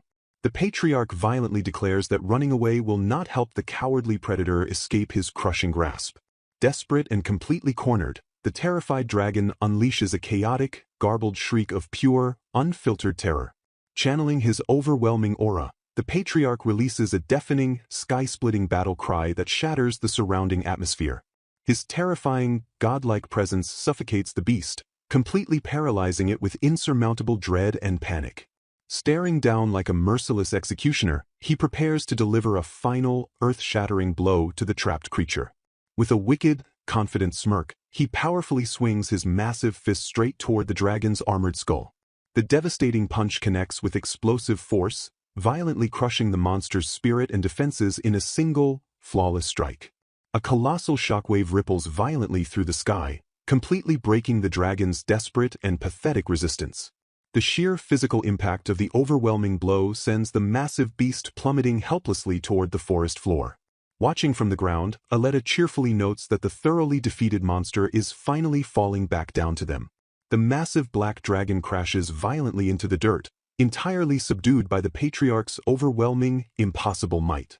Wiping her brow in immense relief, Aletta happily celebrates their successful, supposedly non-lethal subjugation of the mythical beast. She proudly rationalizes that dragons are naturally durable, making it incredibly easy to violently suppress them without inflicting fatal injuries. Aletta confidently concludes that hitting a dragon with all her terrifying, unhinged strength is perfectly acceptable. Smiling brightly, she celebrates her phenomenal ability to safely control her deadly power against such a resilient, giant creature. She beams with immense pride over her successful taming attempt, genuinely thrilled that she subdued the beast without permanently hurting it. As it lays utterly defeated on the cratered ground, the black dragon realizes in total despair that it could never win against these tiny, monstrous humans. Praying desperately to the heavens in defeat, the broken creature wishes only to be reborn as an invincible human next time. The chaotic, ruined battlefield finally falls completely silent, marking the absolute and unquestionable victory of the terrifying Bergheit's family. A heavy, breathless silence abruptly settles over the thoroughly destroyed clearing. Stepping cautiously forward, Frio urgently checks to ensure neither Aletta nor her father sustained any unexpected injuries. The colossal, once ferocious beast now lays completely pacified upon the ruined earth. Trembling with newfound docility, the massive black dragon silently acknowledges its utter and humiliating defeat. Beaming with absolute joy, Aletta excitedly calls out to her father as the subdued monster affectionately nuzzles his colossal hand. Praising her flawlessly controlled final strike, the proud patriarch sternly commands Aletta to continue her rigorous martial training. Turning his sharp gaze toward the horizon, he firmly declares they must return to the castle immediately to consult the royals about their new pet. Completely overwhelmed by the terrifying display of impossible strength, the pathetic captured nobles remain blissfully unconscious on the forest floor. Leaving the ruined woods behind, the imposing Bergheit's family swiftly marches back toward the bustling royal capital. Standing tall and unbothered within the grand audience chamber, the legendary patriarch formally faces the kingdom's highest authorities. The stern chancellor systematically summarizes the unbelievable reports of the Viscount casually taming a ferocious apex predator near the city. Leaning forward with sheer disbelief, he officially asks the imposing warrior to confirm the terrifying magnitude of these catastrophic events.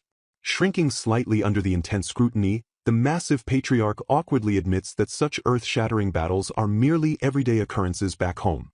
He internally sighs at how troublesome peaceful regions are, marveling that the delicate capital citizens were genuinely terrified by mere shockwaves. The Chancellor firmly notes that the widespread panic will immediately subside once the citizens realize the legendary Viscount was responsible for the chaos. Bowing deeply before the throne, the giant warrior sincerely apologizes to His Highness for completely failing to consider the fragile nerves of the capital's people. Raising a gentle, forgiving hand, the weary monarch softly interrupts the terrifying warrior's formal apology. The benevolent king kindly waves off the concern, openly admitting the royal family was entirely at fault for recklessly granting the initial permission. Watching the peaceful exchange, Aletta silently praises the king's kindness, incredibly relieved she isn't facing one of Madeline's excruciating 5-hour lectures. A frantic, trembling noble harshly interjects, aggressively arguing that the terrified citizens can never live in peace with a literal monster residing nearby. Shaking with absolute dread, he passionately reminds the throne that a single unrestrained black dragon possesses the catastrophic power to annihilate the entire capital. With cold, ruthless logic, the terrified official fiercely demands the immediate and total extermination of the subjugated beast. Instantly enraged by the callous demand, the patriarch's terrifying, bloodthirsty aura violently erupts throughout the pristine throne room. Panicking at the suffocating pressure, Aletta desperately warns her father that his catastrophic fighting spirit is aggressively leaking out. Overwhelmed by the sheer, crushing weight of his killing intent, fragile nobles violently collapse into total unconsciousness across the chamber floor. A desperate royal guard weakly struggles to maintain his footing against the suffocating, godlike pressure indiscriminately crushing the room. Forcing his terrifying rage back down, the massive warrior steps forward and boldly presents a formal request directly to the trembling monarch. With absolute, unshakable conviction, he powerfully demands permission to take the misunderstood dragon back to the harsh Bergheights territory. He proudly boasts that his hardened citizens would never fear a mere dragon, loudly swearing to take full, personal responsibility for raising the beast properly. Successfully securing the dragon's fate, the patriarch sternly commands Aletta to never neglect her intense physical training while at the academy.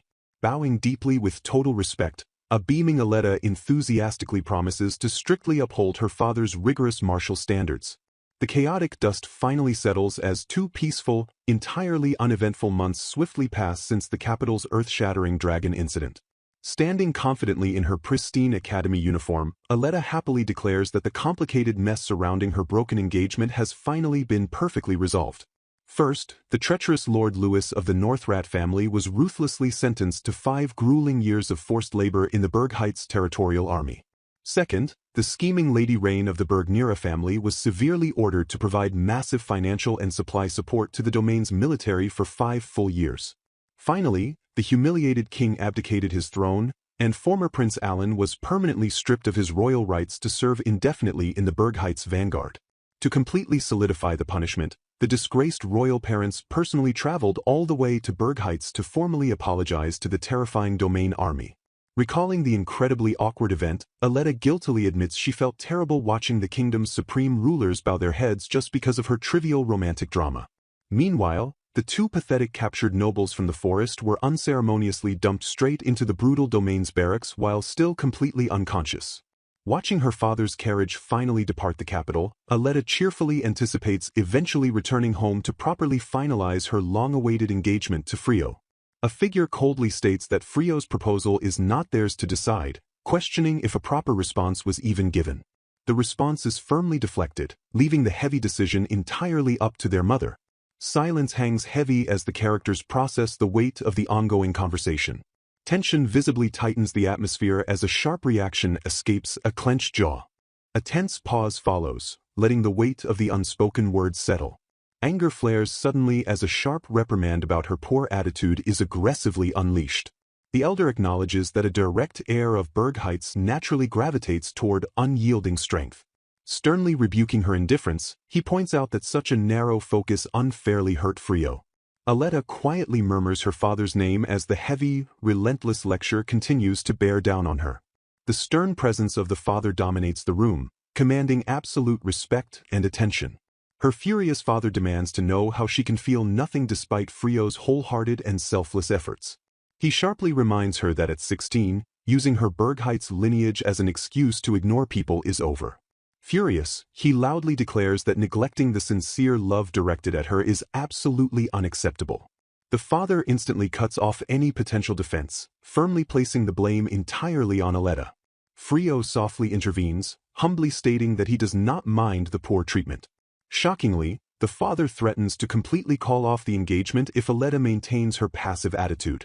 Aletta gasps in pure shock at the sudden, terrifying threat of losing her engagement to Frio. Panic sets in as she violently realizes she has never imagined a life without him by her side. Desperate thoughts swirl as she reflects on Frio's constant, unwavering presence throughout her life. Fierce possessiveness awakens within her as she explicitly realizes she cannot lose Frio now. Her resolve instantly hardens, snapping her back into focused, desperate action. Snapping to attention, Aletta loudly and frantically apologizes to Frio for her behavior. Bowing deeply, she sincerely begs forgiveness for her utterly careless response to his heartfelt confession. Turning to her father, she aggressively pleads with him not to refuse the engagement, admitting his words opened her eyes. Frio watches in stunned silence as Aletta frantically defends their lifelong bond. Taking sudden command of the situation, Aletta aggressively declares that she will take him, leaving Frio bewildered. She fiercely announces that she absolutely needs Frio and has no intention of ever letting him go. With blazing determination, she boldly proclaims that she is the only one who will marry Frio. A stunned silence falls over the room as her explosive declaration hangs heavily in the air. Her father smirks in satisfaction, finalizing the undeniable truth of the situation to a bewildered Frio. Acknowledging Aletta's fierce resolve, they agree that neither Oriana nor anyone else will object to the union. The oppressive tension dissipates as her father warmly looks forward to receiving the formal answer. A moment of calm washes over the group as the high-stakes confrontation finally settles. Her father strictly reminds her to always act in a manner worthy of the next family head.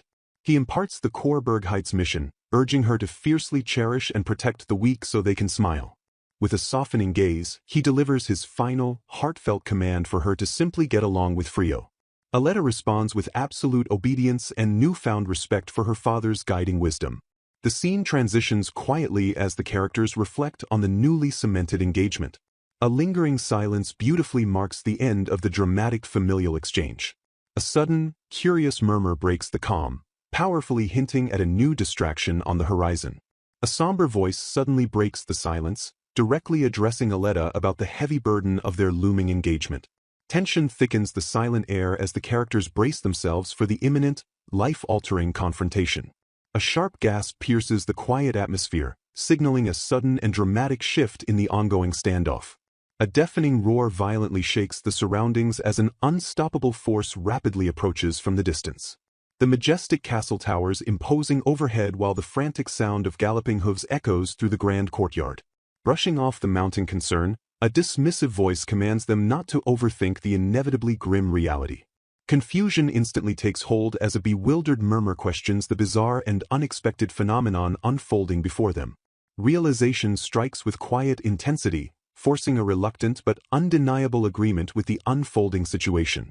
The chaotic commotion quickly settles down once it is proudly announced that her father is riding the fearsome dragon, teaching the royal capital a harsh lesson. Observing the swift resolution, someone sharply deduces that this decisive action must be the result of her mother's strict orders. A jarring memory violently surfaces, revealing that she originally remembered this exact, fateful scenario when she was only 5 years old. To her absolute shock, she realizes she is living the story of a character from an Otome game she played in her past life. Dread washes over her as she recognizes herself as the foolish and arrogant Villainess who is universally hated and condemned on every single route. The terrifying truth solidifies that she has somehow ended up reincarnating as the doomed Rainberg Nira. Refusing to surrender to her dark fate, Rain fiercely declares that it is still entirely too early to fall into despair. Relying on standard reincarnation tropes, she strategizes to fiercely avoid her condemnation by using her invaluable past life knowledge and a completely different personality. Pushed by pure adrenaline, she aggressively vows that she cannot just stand around waiting for ruin to strike.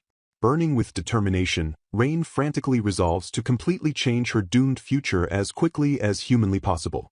A moment of absolute, steely silence highlights her unbreakable resolve to forge a brand new destiny against all odds. Breaking the heavy tension, a calm voice decisively shifts the focus toward the urgent and dangerous matter at hand. Expressing gratitude for the sudden visit, a formal inquiry confirms the intention to explain the complex engagement situation directly to Rain. A protective figure sharply protests, furiously questioning if exposing a mere child to such harsh, political truths is entirely too cruel. Rain stands completely bewildered, wondering how consulting her father about canceling her engagement to Crown Prince Alan suddenly led to being summoned to the king's bedroom. Defending her maturity, a commanding voice firmly asserts that Rain is an incredibly intelligent child who can handle the dangerous truth. Countering the hesitation, another forcefully argues that since she is the one facing this harsh reality, it is only proper to explain everything clearly. Yielding to the undeniable logic, the reluctant speaker finally agrees to reveal the highly classified secrets surrounding the royal family. Rain takes her seat with mounting anxiety, deeply unsettled by the suffocatingly serious atmosphere suddenly filling the royal chamber. The heavy explanation begins by revealing that Prince Leon, the king's younger brother, is currently trapped as an essential hostage in a hostile neighboring country. Shock grips the room as they detail a dangerous rumor claiming Duke Alborasso intends to spark a violent rebellion from the border. The speaker swiftly clarifies that while the treacherous rumor holds no truth, the sheer danger it poses remains incredibly real. They urgently warn that even a completely false rumor provides more than enough motivation for genuine traitors to violently rise up in rebellion. To counter this looming threat, the Bergniera family was strategically forced into an engagement with Alan to prevent the other ducal house from easily plotting a coup. The grim reality is explained that Madeline would have been the optimal choice for the engagement had the Duke actually remained safely in the capital. Because the head of the house was utterly absent, arranging that safer engagement became completely and tragically impossible. A heavy, sorrowful pause centers entirely on Rain as the crushing weight of her inescapable political duty settles over her. The shocking truth is aggressively unveiled that both her father and His Majesty absolutely despise her engagement to Alan, who constantly disrespects her. A deeply apologetic tone softens the room as someone humbly laments their own inadequacy while noting His Majesty's exhausting efforts to keep peace. They frantically stress the absolute necessity of maintaining this fragile facade until Leon returns, terrified that failing will spark a catastrophic war with the neighboring country. Desperation heavily lines the confession that ruthless enemies constantly target the royal family while they currently lack the raw power to fight back. The scene concludes with a powerful, commanding reminder that Rain must listen closely because the Bergniera family is intrinsically and dangerously bound to the royal lineage. A solemn declaration echoes, emphasizing their absolute duty to ensure the people live peacefully. The heavy weight of the conversation lingers as a tense pause hangs in the suffocating air. Apologizing to her father, Rain fiercely urges him to give up on canceling the doomed engagement with Alan. Crushed by the harsh political reality, she realizes there is absolutely no way to cancel the oppressive arrangement. Recognizing a terrifying, unstoppable coercive force pushing the scenario, she accepts it is completely beyond her mortal control. Despair sets in as she wonders if she is brutally forced to remain the villain no matter how differently she acts. An exhausted official begs His Majesty to rest as the nation's central administration teeters on the brink of total collapse due to absurd game settings. Observing the king working himself to the bone, she grimly realizes she is not the only tragic victim in this twisted world. The scene shifts abruptly as a polite greeting formally welcomes guests to a high society tea gathering. She sharply notes that a country trying to realistically reproduce a character-focused Otome game is left completely riddled with dysfunctional plot holes. Frustrated by the rampant treachery, rebellion, and poison, she fiercely complains that this isn't supposed to be a brutal warring states period. Reflecting on her past life as an average office worker, she furiously questions what a powerless child armed only with scattered memories can actually accomplish. A heavy, contemplative silence dominates the moment as the sheer, crushing weight of her impossible situation sinks in. She resolves to carefully maneuver through the treacherous children's gathering, utterly desperate to avoid being universally despised. Steeling her resolve, she fiercely decides that taking any desperate action is vastly better than just waiting for ruin. Driven by pure survival instinct, she violently rejects the terrible fate of becoming the universally hated Rain.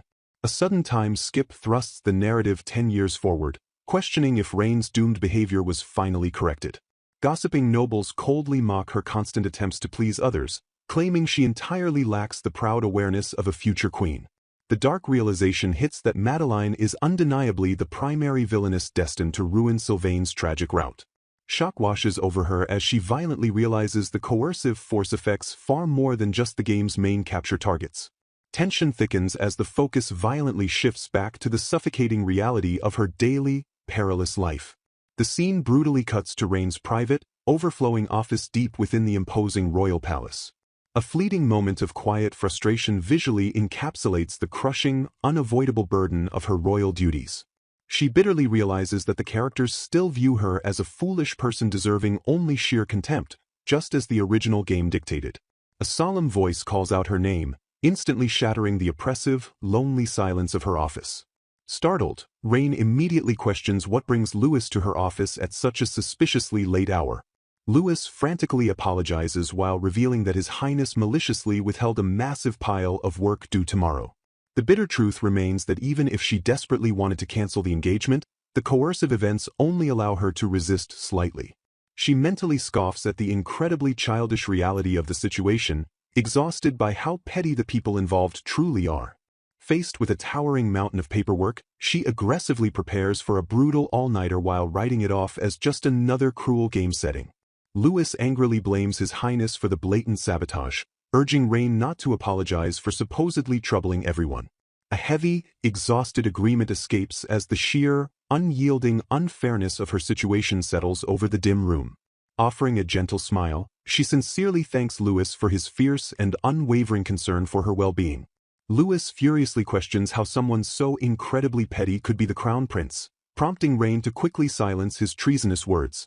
She rationally defends Alan by stating that, terrible attitude aside, he is a highly competent, egoistic prince whose incomprehensible capability benefits everyone.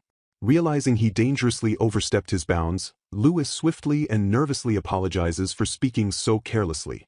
A dramatic title card violently slashes across the narrative, announcing that the true Otome game scenario officially begins 2 years later. The undeniable catalyst is revealed as the story accelerates immediately following the fateful, disastrous meeting with the game's true heroine.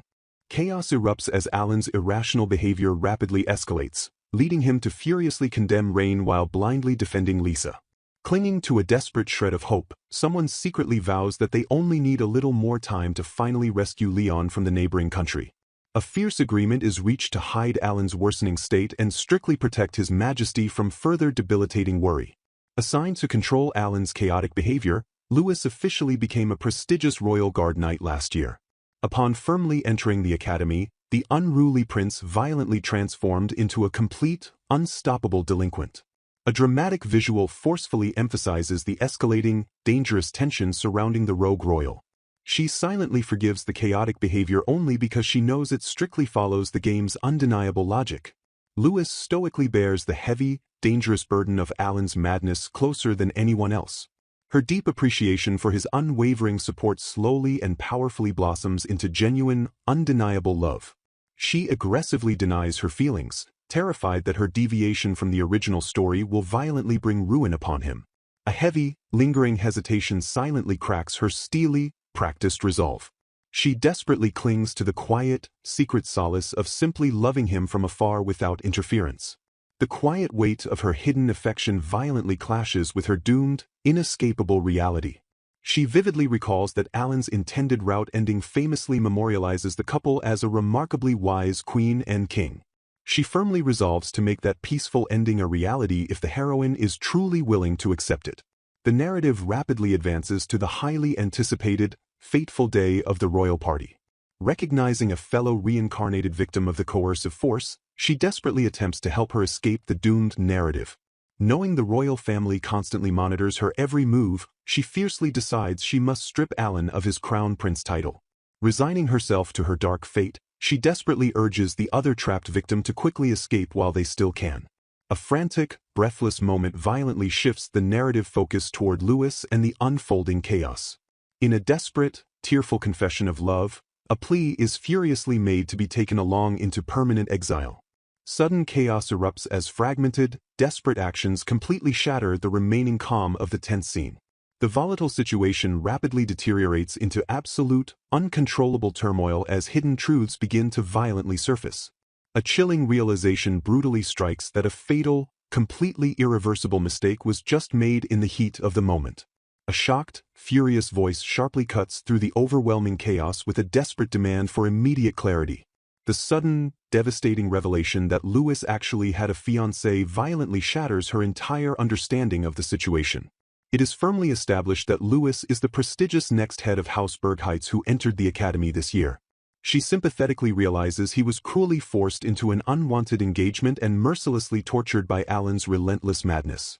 A cold, unyielding voice strictly declares that Aletta's tragic circumstances are completely irrelevant to the harsh, political reality. The grim reality sets in that she violently collapsed from her fiancé's perceived betrayal, leaving her fragile future entirely uncertain. A quiet, horrified denial violently escapes her trembling lips as the crushing weight of the truth sets in. She forcefully rejects the agonizing truth, realizing with absolute dread that they will likely never meet again. A heartbroken, desperate plea furiously demands to know exactly why Lewis acted the way he did. The crushing weight of the completely unanswered question aggressively suffocates the tense, dramatic atmosphere. She furiously curses her own foolishness for never even thinking to check on his perilous, deeply compromised situation. A sudden, terrifying clarity violently washes over her shattered mind as the cruel pieces finally fall into place. A broken, cynical laugh escapes as she brutally realizes her cherished love was nothing but a cruel, inescapable trap. She angrily concludes that the heavens themselves maliciously engineered this devastating trap to ensure her absolute downfall. She ruthlessly condemns the embarrassing, utterly foolish act of taking the fiancé of the nation's proud guardian. With furious, burning defiance, she aggressively challenges the very gods who purposefully cursed her miserable existence. She vividly recalls that the game perfectly dictated she would fiercely regret her actions and violently fall into hell.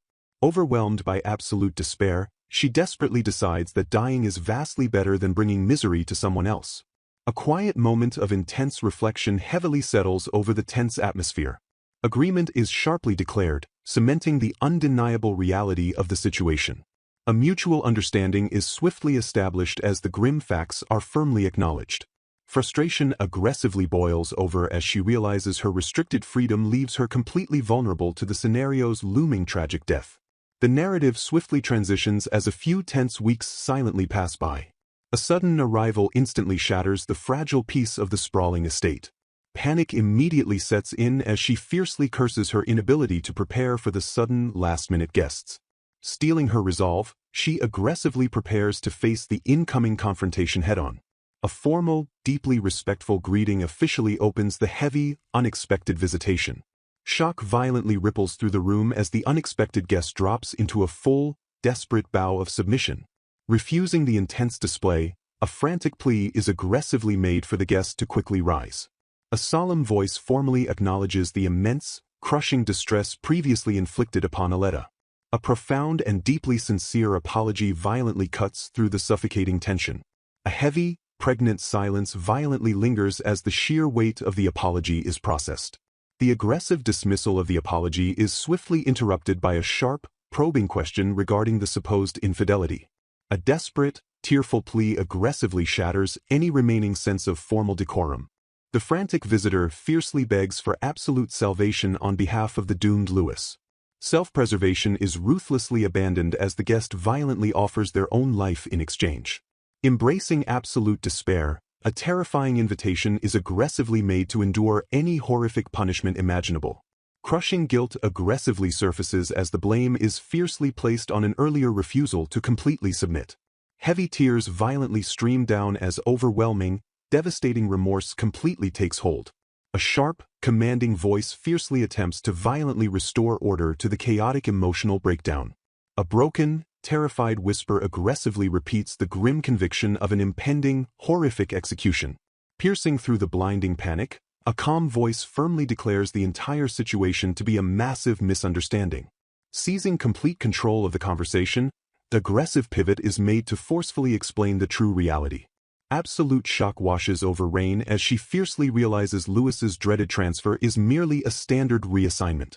The speaker aggressively clarifies that the regular soldier rotation to the perilous Bergheitz is simply, routinely mistaken for a brutal exile.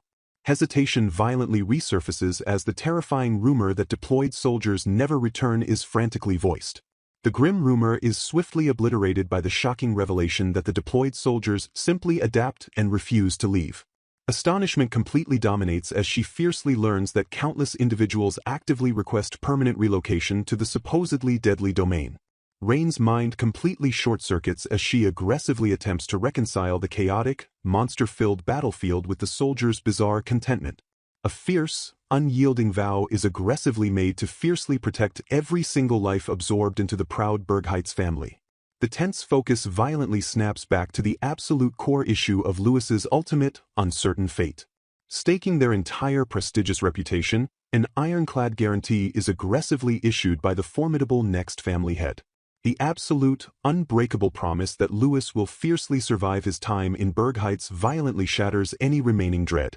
Humility surprisingly surfaces as a formal, heavy apology is fiercely extended toward the deeply distressed duo. Regret is aggressively expressed over past actions that unnecessarily escalated the chaotic, devastating tension. A surprisingly warm and aggressive invitation is eagerly extended, offering a much-needed reunion in the formidable territory. The chaotic encounter completely settles with a fierce, earnest plea completely rejecting any further talk of tragic, unnecessary death. A sharp, unresolved syllable violently cuts the scene, fiercely leaving the impending reunion hanging in tense anticipation. A solemn captive reflects on a long-held feeling of inescapable ruin and absolute despair. The formidable presence of Bergheit's, the nation's guardian, looms heavily over the desolate scene. Agonized groans echo through the air as the tense, brutal situation rapidly unfolds. The heavy chains binding the captive suddenly shatter and crumble with a resonant, liberating clang. Thick dust fiercely clears to reveal the dramatic, staggering aftermath of the shattered binds. A definitive, unwavering voice boldly declares that the perilous game has finally come to an end. Deep, heartfelt gratitude floods the air as Aletta is sincerely thanked for her crucial, timely intervention. A quiet moment of profound, heavy relief washes over the breathless survivors as the immediate danger passes. The immense emotional weight of their sudden, hard-won freedom settles heavily into the silent atmosphere. Someone gently but urgently calls out to Aletta to pull her focus back to the pressing reality. Lewis fiercely scolds Aletta for acting without consultation, warning her that an anxious Oriana will be absolutely furious. The tense conversation rapidly shifts to the chaotic, sweeping fallout of the prince's abrupt engagement cancellation. Frustration violently flares as the family's reckless involvement causes unprecedented, sprawling chaos throughout the capital. A fierce defense is mounted, firmly arguing that anyone would act drastically if Frio were unfairly exiled. Aletta passionately defends her pure Bergheit's values, daring to ask what is wrong with helping someone right in front of her. Anger furiously mounts over the unfair blame game regarding the engagement, even as some personal fault is bitterly admitted. The suffocating tension diffuses slightly with the realization that the other couple's union actually allowed their own engagement to proceed smoothly. A brief, contemplative pause highlights the shifting, complex dynamics and unexpected benefits of the recent political chaos. Fierce optimism suddenly surges as they realize this outcome, much like Frio's situation, is actually highly advantageous. Shock and utter confusion violently erupt at a sudden, wildly unexpected revelation that shatters the moment. A blunt and grim denial quickly and ruthlessly shuts down any lingering glimmers of false hope. Paralyzing doubts fiercely swirl around the impossible, staggering task of fully guaranteeing a life in the dangerous Bergheit's territory. Confidence is instantly restored as a direct, elite military unit makes its timely and overwhelmingly powerful arrival.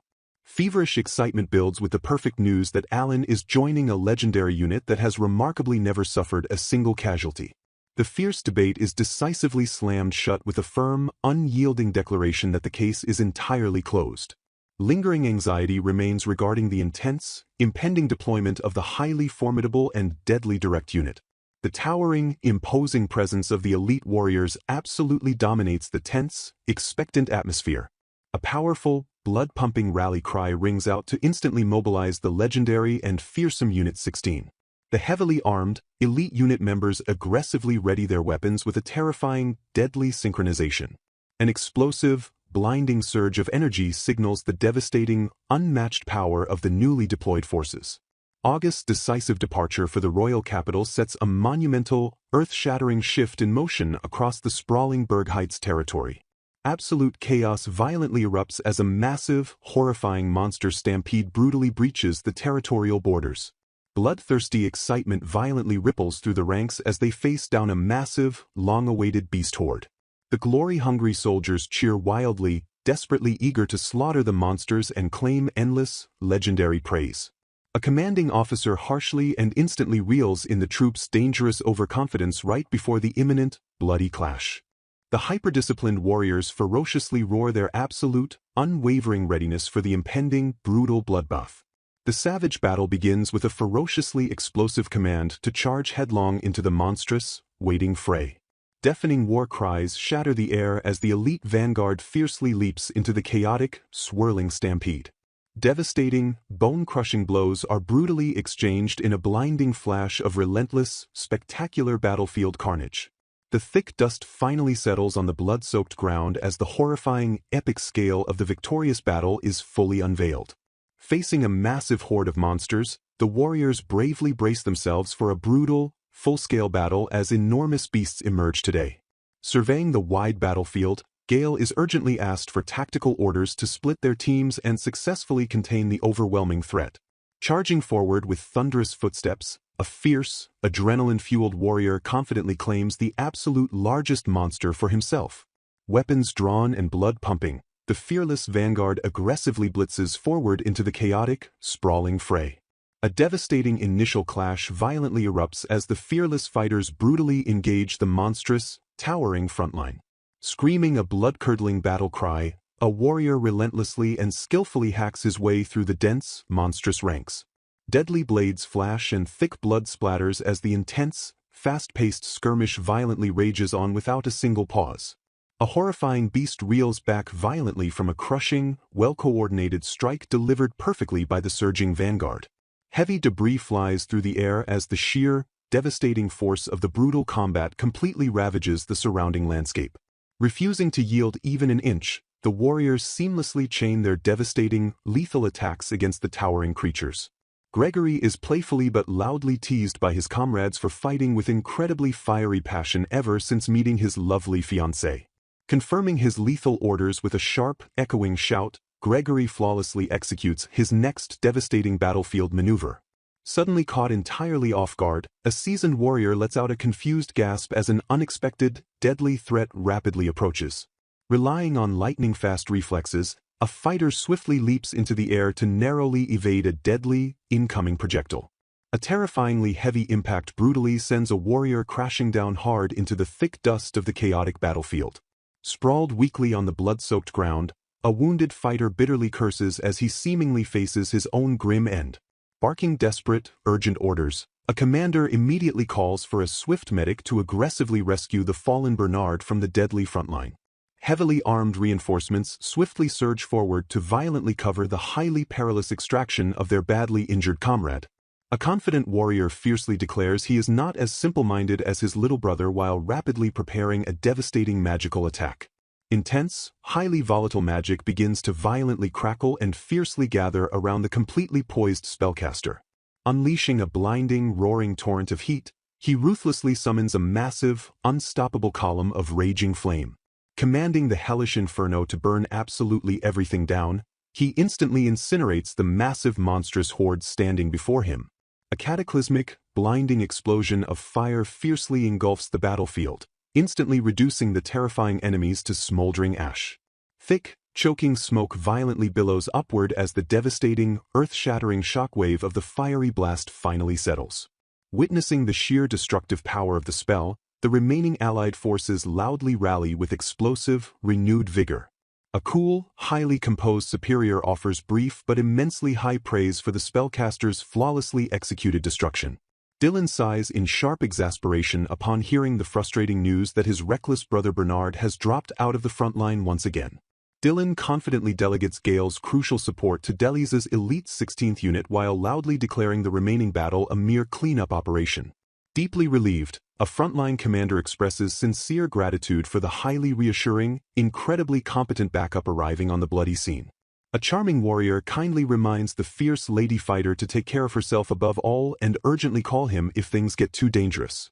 With spirits blazing incredibly high, A commanding, powerful shout rallies the entire squad to enthusiastically give the final push their absolute all.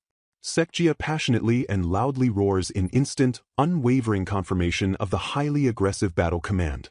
Charlie fires back a sharp, hyper-focused acknowledgement as he aggressively readies his lethal weapon for the impending strike. Robert fiercely shouts his strict compliance, his heavily muscled frame tensed and fully primed for the imminent, bloody clash. Gonzalez playfully winks with confident, flamboyant flair, happily and boldly claiming his crucial role in the upcoming massacre. Standing proudly as an entirely unstoppable wall of elite force, they loudly and aggressively announce themselves as Lady Aletta's direct unit. With a deafening, completely unified battle cry, the elite squad ferociously launches themselves toward the terrified, remaining beasts. Moving with terrifying, flawless synchronization, the heavily armed elite squad completely blitzes the utterly shattered enemy frontline. Singing out a deadly, surprisingly playful rhythm, they effortlessly and ruthlessly slaughter their way through the rapidly collapsing monster horde. The completely unstoppable onslaught violently culminates in a spectacular, blood-soaked victory that permanently and entirely secures the brutal battlefield. A boisterous, highly confident laugh loudly echoes across the chaotic battlefield as the intense skirmish fiercely continues. A fierce warrior urgently shouts a sharp, echoing command while aggressively charging straight into the deadly monstrous fray. Screaming his brother's name, a heavily armed fighter desperately unleashes a blinding, destructive attack against the towering enemy. Gregory fiercely steels his unwavering resolve as the brutal, blood-soaked monster battle rapidly intensifies entirely around him. Confidently stepping forward, Gregory boldly commands his highly capable allies to leave the massive, approaching horde entirely to him. With a thunderous, blood-pumping roar, Gregory ferociously leaps straight into the terrifying, tightly packed ranks of the monstrous enemy. Devastating, lightning-fast strikes wildly tear through the monstrous frontline as the heavily armed warrior unleashes his full, untamed power. Massive beasts are brutally sent flying backward by the sheer, explosive force of Gregory's relentless and completely unstoppable onslaught. Comrades cheerfully tease Gregory for fighting with incredibly fiery passion ever since he recently met his lovely fiancée. Gregory passionately and loudly declares that he must become absolutely stronger to fiercely protect his beloved Lady Madeline. Roaring with pure, fiery determination, he violently swears to push his mortal limits and grow even stronger still. A sudden, highly urgent cry violently shatters the air as a deadly, unexpected threat rapidly approaches the entirely distracted warrior. Gasping in sudden, paralyzing shock, Gregory barely registers the terrifying, lethal ambush rapidly closing in completely on his blind spot. A vigilant comrade lightning-fast intervenes, fiercely deflecting the deadly surprise attack before it can brutally strike Gregory down. The heavy, deafening clash of deadly weapons fiercely rings out as the terrifying counterattack is perfectly and ruthlessly blocked. A highly seasoned superior lets out a heavy, exasperated sigh while coolly assessing the dangerously reckless, highly volatile situation. The composed commander sharply scolds Gregory for being entirely too careless in the very middle of a deadly, sprawling war zone. Gregory hastily and sheepishly apologizes while optimistically noting that they have mostly taken care of the massive, terrifying monstrous threat. A sudden, deafening roar aggressively and violently shakes the entire battlefield as a new, highly terrifying monstrous presence rapidly emerges. An imposing, legendary figure casually asks how the young warriors are holding up amidst the brutal, blood-soaked chaos. A seasoned commander respectfully addresses his incredibly powerful father-in-law while closely monitoring the rapidly shifting, highly dangerous frontline. The legendary veteran lightly chides that he was supposedly more reliable at their age, noting that Bernard and Gregory remain dangerously careless. He thoughtfully and quietly muses that having highly protective siblings has likely made the young warriors just a bit too spoiled. Apologies are quickly exchanged as the powerful veteran confidently promises to fully cover the highly reckless youths from his side. Shock suddenly paralyzes the entire massive battlefield as a blinding, terrifyingly huge light violently erupts straight from the sky. A colossal, overwhelmingly terrifying silhouette slowly begins to aggressively manifest within the blazing, heavily destructive airborne inferno. The deafening, fiery shockwave brutally forces the highly seasoned warriors to fiercely shield their eyes from the absolute, blazing devastation. A pained, breathless grunt heavily escapes a fighter as the sheer, suffocating heat of the sudden phenomenon violently presses down. Utter disbelief furiously and violently rips through the ranks as a massive, legendary phoenix terrifyingly materializes above the blood-soaked battlefield. Stunned warriors paralyzed by sheer awe desperately question if the mythical, incredibly destructive creature is truly standing right before them. Shocked shouts fiercely ring out as the legendary phoenix effortlessly and brutally incinerates the remaining massive monster horde into total ash. Panic aggressively mounts as they realize the terrifying beast is a legendary-class monster completely unseen for over 1,000 long years. A fiercely confident voice ruthlessly cuts through the blinding panic, aggressively demanding to know why the elite troops are furiously freaking out. Dread heavily settles as the seasoned soldiers grimly realize they have no immediate way to deal with such catastrophically destructive, unstoppable flames. The highly imposing former head of the family aggressively steps forward, completely undaunted by the incredibly massive, fiery mythical threat. The legendary veteran fearlessly scoffs at the terrifying beast, boldly and ruthlessly dismissing the so-called legendary phoenix as an absolute joke. Barking a fierce, perfectly commanding order, he aggressively demands a nearby soldier to instantly grab a heavy battle bow. Completely unfazed, he fiercely declares that he absolutely does not care how overwhelmingly strong the legendary monsters were in the distant past. With terrifying, absolute confidence, he coldly dismisses the violently raging phoenix as nothing more than a moldy, highly irrelevant old legend. Preparing a devastating, lethal strike, the former head fearlessly readies himself to completely obliterate the terrifying, highly mythical beast. Launching a devastating attack, the legendary former head boldly declares that the terrifying monster is absolutely no match for House Bergheitz. The colossal mythical beast violently recoils as the sheer, overwhelming force of the legendary strike brutally connects. Pressing his absolute advantage, the fierce veteran aggressively readies another lethal volley while shouting a commanding battle cry. With a thunderous shout of immense power, Alexander violently unleashes another world-shattering blast toward the monstrous horde. A composed bystander lets out a heavy, exasperated sigh while witnessing the entirely unnecessary, overwhelming display of destructive force. The legendary patriarch fiercely orders the remaining monstrous abominations to go die somewhere else before utterly annihilating them. A cataclysmic, blinding explosion completely obliterates the legendary phoenix, reducing the terrifying threat to mere scattered ashes. Breathless awe intensely grips the heavily armed warriors as they stare in complete shock at the magnificent, fiery aftermath. Wild, roaring cheers violently erupt from the ecstatic troops as they passionately declare their absolute love for Lord Alexander. Watching the awe-inspiring display of absolute strength, a fiercely determined Gregory desperately wishes to become just like his incredible grandfather someday. The deeply invigorated soldiers fiercely raise their weapons, aggressively roaring a blood-pumping victory chant for the glorious House Bergheitz. Deafening rhythmic chants of their legendary family name fiercely echo across the utterly devastated, blood-soaked battlefield. The entirely unstoppable momentum of the victorious army completely consumes the chaotic area with roaring, thunderous pride. An overwhelming, terrifying wave of absolute Bergheitz supremacy permanently cements their glorious, unquestionable victory over the monstrous horde. The chaotic battlefield abruptly transitions to a highly tense, completely silent meeting room where the formidable family matriarch sits waiting. Speaking with absolute authority, the imposing mother officially announces that she has gathered them all to urgently discuss Aletta's broken engagement. The heavily muscled, highly intimidating Bergheitz brothers quietly brace themselves for the incredibly serious, high-stakes familial discussion. Breaking the heavy silence, one fierce brother calmly notes that the highly unfortunate situation with Luis is a terrible shame. The incredibly imposing family members thoughtfully consider the wildly chaotic political fallout resulting directly from the prince's foolish actions. Reasserting her absolute command, the powerful matriarch forcefully reiterates her demand to hear everyone's honest opinions regarding Aletta's impending engagement. The heavy, intimidating presence of the massive brothers fills the tense room as they fiercely contemplate their sister's highly uncertain future.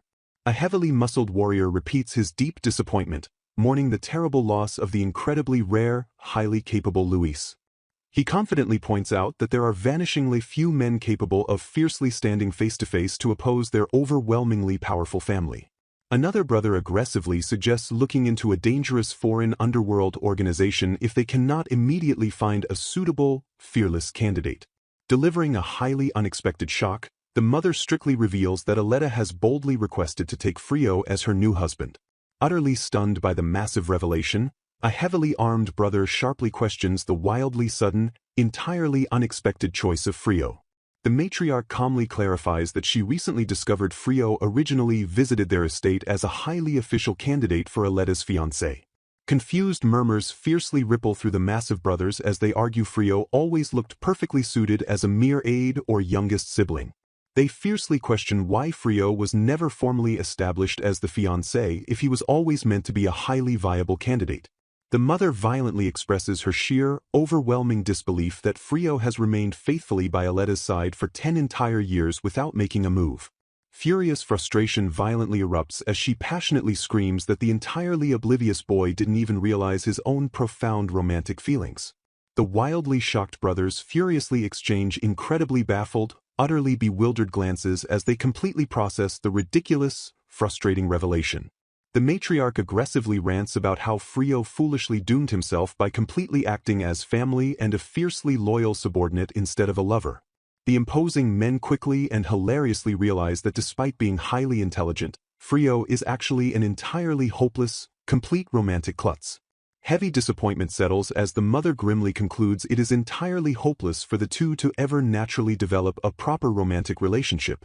A fiercely analytical brother thoughtfully pauses to carefully reconsider the wildly complicated, entirely absurd romantic dynamic of their powerful sister. He quickly reminds the deeply frustrated matriarch that their father explicitly stated Aletta herself fiercely wants to take Frio. The massive brothers suddenly realize that their powerful mother's strong opposition might entirely not matter if Aletta has already made her aggressive choice.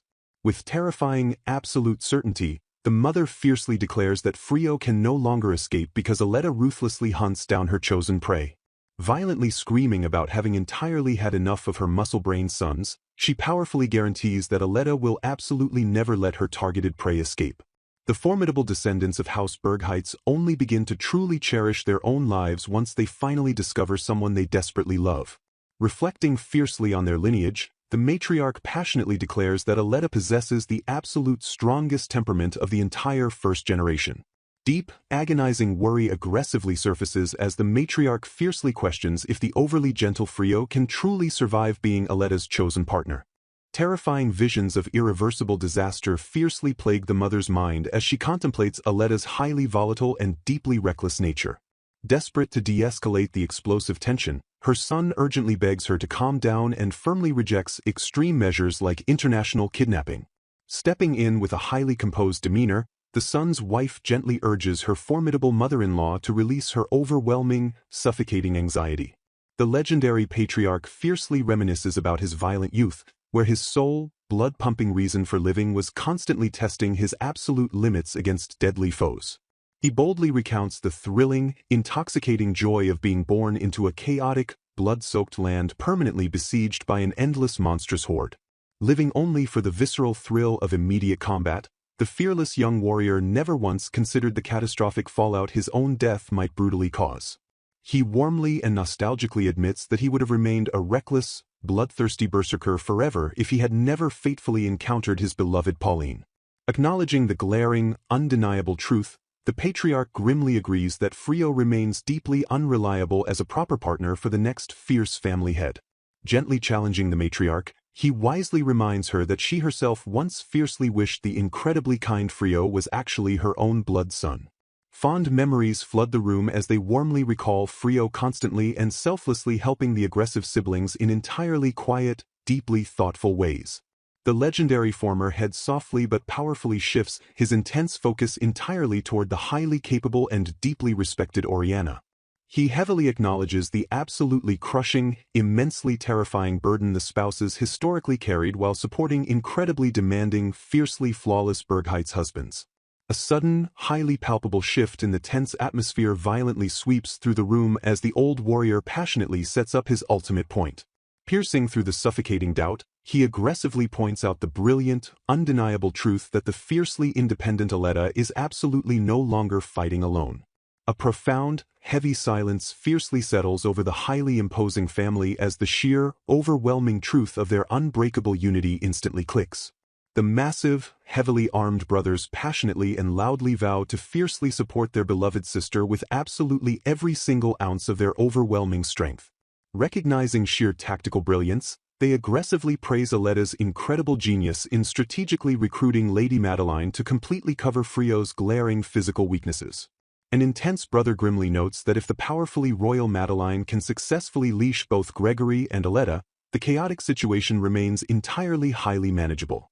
Suddenly shattering the serious strategic discussion, a highly agitated Gregory fiercely and violently interrupts his imposing grandmother. Bursting with intense, fiery jealousy, Gregory passionately and fiercely declares that the incredible Lady Madeline is strictly his own beloved fiancée. Roaring with absolute, untamed possessiveness, the furious young warrior aggressively vows to never, ever hand his brilliant fiancée over to his terrifying sister. The composed matriarch ruthlessly mocks Gregory's incredibly narrow perspective, sharply criticizing his utterly pathetic, fiery jealousy toward his own flesh and blood sister.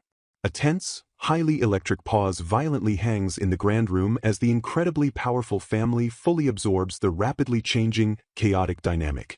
The wise patriarch warmly praises the matriarch, fiercely acknowledging how she aggressively paved a brilliant path to entirely spare their children's partners from crushing hardship. Delivering a deeply reassuring, powerful command, the legendary grandfather gently but firmly orders the highly anxious Oriana to completely lay her heavy fears to rest. Overwhelming, deep relief violently washes over Oriana's face as the crushing, suffocating weight of her intense maternal anxiety is finally and entirely lifted. Surrendering to the undeniable strength of her family's logic, the formidable matriarch officially and aggressively acknowledges Aletta's highly unprecedented engagement to Frio. A booming, thunderous cheer violently erupts across the grand meeting hall as the fiercely contested engagement is decisively and permanently locked in. The massive brothers eagerly and loudly plan to aggressively ambush August with their fully unified, completely unbreakable unanimous decision the instant he returns. Utter disbelief and wildly shifting expectations fiercely crash together as the staggering reality of Frio officially becoming Aletta's true husband finally settles in. The matriarch exasperatedly complains that Aletta's dangerously excessive kindness is actually a massive problem, wildly noting her insane promise to bring back a deadly black dragon. A fiercely protective brother warmly reveals that their mother was actually deeply agonizing over entirely leaving the sweet Frio off the official candidate list. Caught completely off guard, the formidable matriarch is playfully and loudly teased by her family for secretly adoring Aletta's incredibly sweet, soft-hearted nature. Blushing furiously, the powerful matriarch desperately tries to aggressively deflect the heartwarming, intensely embarrassing teasing coming directly from the smiling Oriana. A highly joyous, deeply chaotic energy completely engulfs the once serious room as the fiercely imposing women loudly and happily tease each other. Warm, utterly infectious laughter fiercely resonates through the grand halls, marking another incredibly loud, uniquely peaceful day in the glorious Bergheit's household. A few chaotic days later, the high-octane narrative violently and aggressively shifts focus straight back to Aletta's bustling academy dorms deep within the royal capital. Letting out an exhausted sigh, Margaret reflects on the unstoppable chaos that perpetually surrounds the terrifying Bergheit's family. She grimly notes that from the exact moment the Viscount arrived until he finally left, chaotic incidents erupted every single day. Margaret passionately reminisces about the intensely non-stop 2 months during the Viscount's highly explosive and disruptive visit. Aletta nervously remembers the legendary incidents her aggressive older brothers caused, including obliterating half the school building. Margaret keenly realizes the immense value of Senior Brandon's support skills after Aletta also nearly destroyed the school multiple times. Shifting the conversation, Aletta warmly notes that the messy situation was finally settled just as she had originally hoped. Margaret cheerfully agrees that resolving the chaotic incident peacefully is an absolutely fantastic and highly relieving outcome. Aletta fiercely explains there was no need to overreact to a freak accident since her mother wouldn't let real cheating slide. Margaret suddenly realizes with sheer terror that Aletta's father had fully intended to brutally beat Lord Luis during the initial confrontation. Aletta passionately declares her unwavering duty as the next family head to properly protect Lord Luis as a new resident.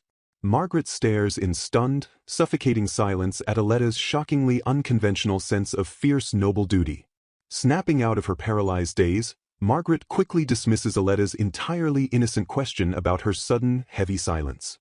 Margaret cautiously admits she always thought Aletta's feared family was actually surprisingly laid-back and forgiving in reality. She fiercely points out that in normal noble society, a single trivial mistake instantly and completely ruins a person's entire life. Margaret aggressively reminds an oblivious Aletta that she is also a high-ranking noble strictly bound by these ruthless societal rules. Aletta casually sighs about how troublesome nobles are, noting that even commoners like Lisa are rarely forgiven so easily. Margaret fearfully confesses her terrifying initial belief that wildly angering the Bergheit's family would brutally guarantee total clan annihilation. Sweating profusely, Aletta nervously admits that stepping directly on her terrifying mother's specific landmines might actually trigger that exact bloody nightmare. Regaining her absolute confidence, Aletta proudly declares that the direct Bergheit's bloodline would never needlessly massacre pathetic humans. She bluntly states that absolutely crushing normal humans is entirely pointless simply because they are incredibly, almost laughably weak. Flashing a fierce smile, Aletta passionately argues that completely destroying a totally weak opponent offers absolutely zero blood-pumping thrill. A highly polite voice smoothly interrupts the chaotic conversation to urgently grab Aletta's completely undivided attention. The respectful attendant swiftly informs Aletta that the highly anticipated Mr. Brandon is currently waiting for her at the grand entrance. Aletta instantly snaps to hyper-focused attention upon hearing the incredibly exciting, blood-pumping news of her beloved's arrival. She enthusiastically orders the attendant to politely make him wait as she prepares to aggressively dash out immediately. Margaret smiles warmly, completely confirming her highly accurate predictions about Aletta's previously chaotic romantic life. Flashing a deeply smug look, Margaret proudly boasts about flawlessly predicting Aletta's shocking engagement to Senior Brandon. Margaret passionately reassures her fiercely blushing friend that the deeply devoted senior will absolutely make her overwhelmingly happy. Beaming with absolute joy, Aletta loudly thanks her wonderful friend for the immensely heartwarming and crucial support.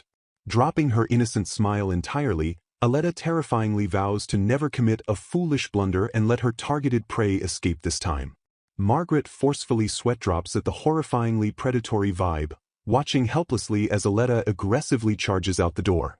Aletta furiously sprints down the echoing academy hallway with an entirely unstoppable, fiercely determined momentum. Arriving in a spectacular flash, Aletta energetically greets the quietly waiting Frio with a bright, wildly enthusiastic smile. Frio gently apologizes for the sudden intrusion, smoothly acknowledging that she was fiercely busy talking with her close friend. Aletta completely brushes off the polite apology, eagerly demanding to know the exact thrilling reason for his unexpected visit. Glancing carefully around the crowded area, Frio calmly suggests entirely relocating to a much more private space. The fiercely bonded pair successfully shifts to a perfectly quiet, secluded balcony entirely bathed in glowing sunlight. Frio seriously reveals that he received a highly official confirmation from Lady Oriana completely finalizing their unprecedented engagement. Aletta wildly complains that her legendary father's arbitrary, entirely verbal promise from the other day should have already officially settled it. Flashing a deeply gentle smile, Frio passionately confesses his immense relief that the terrifying matriarch finally approved them. Reflecting on a turbulent past, a powerful and unspoken vow is made to rewrite history. Hoping to stand firmly by their side, a burning desire to provide unwavering support fuels their resolve. Initially resigning to a hopeless engagement, a growing admiration for their partner's immense strength completely alters their perspective on life. Harsh reality sets in as the daunting impossibility of fighting on equal footing with a direct descendant becomes painfully clear. Overcoming a lack of raw compatibility, fierce determination arises to utilize newly acquired healing strengths to dominate the battlefield's rear. Refusing to hide in safety like Lady Oriana, a blazing desire to rush directly into the carnage alongside their partner takes absolute hold. Promising to seamlessly heal and repair any destruction left in their wake, unparalleled battlefield support is guaranteed so the vanguard can focus purely on slaughter. Pledging to relentlessly push past all mortal limits, they vow to keep pace with their ever-evolving, increasingly powerful partner. Deep affection blossoms for a dominant soul that fiercely embodies the true, unbroken essence of the Bergheit's bloodline more than anyone else. Cutting straight through the emotional tension, A bold and life-changing marriage proposal is launched directly at Aletta. Absolute confidence blazes as the unyielding truth is declared that Frio possesses a relentless, monstrous strength, refusing to succumb to an easy death. Driven by an all-consuming fear of losing their beloved, they exercise ironclad self-restraint to chain down their own reckless, destructive impulses. A terrifying realization of absolute power dawns as they question if anyone in this entire world could survive a serious, full-force punch from their fists. Overwhelmed with profound gratitude, a triumphant realization sparks that fighting side by side with Frio is now an undeniable reality. Securing their unbreakable bond, a heartfelt declaration of love forever seals their explosive, lifelong battlefield partnership. Shattering the brief silence, a sudden and direct call for Frio's attention snaps the razor-sharp focus back to the present moment. A colossal ambition erupts as they fiercely swear to surpass their father, their grandfather, and even the legendary first-generation Bergheits to claim ultimate supremacy. Grasping for the coveted title of the strongest family head in history, unwavering confidence surges knowing Frio stands firmly by their side. Completely dismissing the restrictive fabric of their reality, they boldly declare that the arbitrary rules of an Otome game hold zero power over their sovereign territory. Shrugging off the concluded scenario and Lord Louis's resolved matters, the heavy mantle of the next Bergheit's head is fully and aggressively embraced. Harnessing vivid memories of a past life, an unstoppable drive awakens to conquer this new world and claim the title of the absolute strongest. Extending a hand with undeniable charisma, a powerful and magnetic invitation is offered to join this grand, world-conquering ambition. The long-standing, frustrating mystery of their sudden reincarnation finally shatters as their true, violent purpose reveals itself. Without a single second of hesitation, absolute loyalty and acceptance are forged with a simple, resounding agreement. Uniting their monumental and destructive goals, they passionately pledge to violently conquer the peak of ultimate strength together. Marking a monumental shift in history, their combined journey aggressively launches forward into the dangerous unknown. Etching their fearsome names into eternity, the epic tale of two soon-to-be legendary figures officially detonates into action. Igniting their blood-soaked path to absolute supremacy, they step forward into a relentless, unending quest for unrivaled power. Shocking the narrative foundation, a massive protagonist shift violently occurs as the villainous Madeline Bergheits fiercely claims her ground. Plunging into absolute chaos, boys' manga characters are violently dragged into a devastating, explosive chain reaction of condemnation by the notorious Bergheits family. Trembling under immense, crushing pressure, the delicate girl's manga world teeters dangerously on the absolute brink of total destruction. Piercing straight through the looming despair, a sudden, defiant glimmer of overwhelming hope completely disrupts the approaching ruin. Raw, chaotic energy violently crackles through the atmosphere as the very fabric of their intertwined worlds begins to fiercely distort. Roaring against the threat of defeat, an explosive declaration shatters the tension, violently proving that all hope has definitely not been lost. Exuding overwhelming, dominant confidence, a fierce reassurance demands absolute faith in their unshakable power to secure total victory. Boiling with righteous frustration, intense criticism is hurled at His Majesty and the Duke for ruthlessly banishing their young lady to the treacherous demonic realm. Clenching their fists in defiance, fierce royal pride is weaponized as they vow to violently uphold the honor of the Albarasso dukedom at all costs. Refusing to accept a doomed fate, a burning resolve solidifies to forcefully transform this perilous, forced engagement into an absolute success. Overflowing with uncontrollable anger, sharp and dangerous condemnation strikes His Majesty and the Duke for undeniably crossing the ultimate line. Snapping Mary back to harsh reality, a grim, battle-ready acknowledgement settles over the cruel fate of being exiled to the fearsome Bergheits territory within the demon realm. Stepping into the harsh territory, observers noted the environment was radically altered by the deep demon forest's sinister influence. Brushing off the extreme weather, Madeline calmly declared that such harsh conditions fell perfectly within her strategic expectations. Violent winds mercilessly battered the landscape as the carriage pressed forward into the unforgiving and desolate territory. Frustrated by the situation, Mary complained that her lady was unfairly forced to marry a viscount's fourth son due to Prince Alan's foolish mistakes.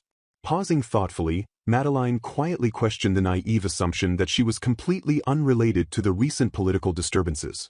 Reflecting on the spreading chaos, she admitted that for a long time she had believed everyone around her had completely lost their minds.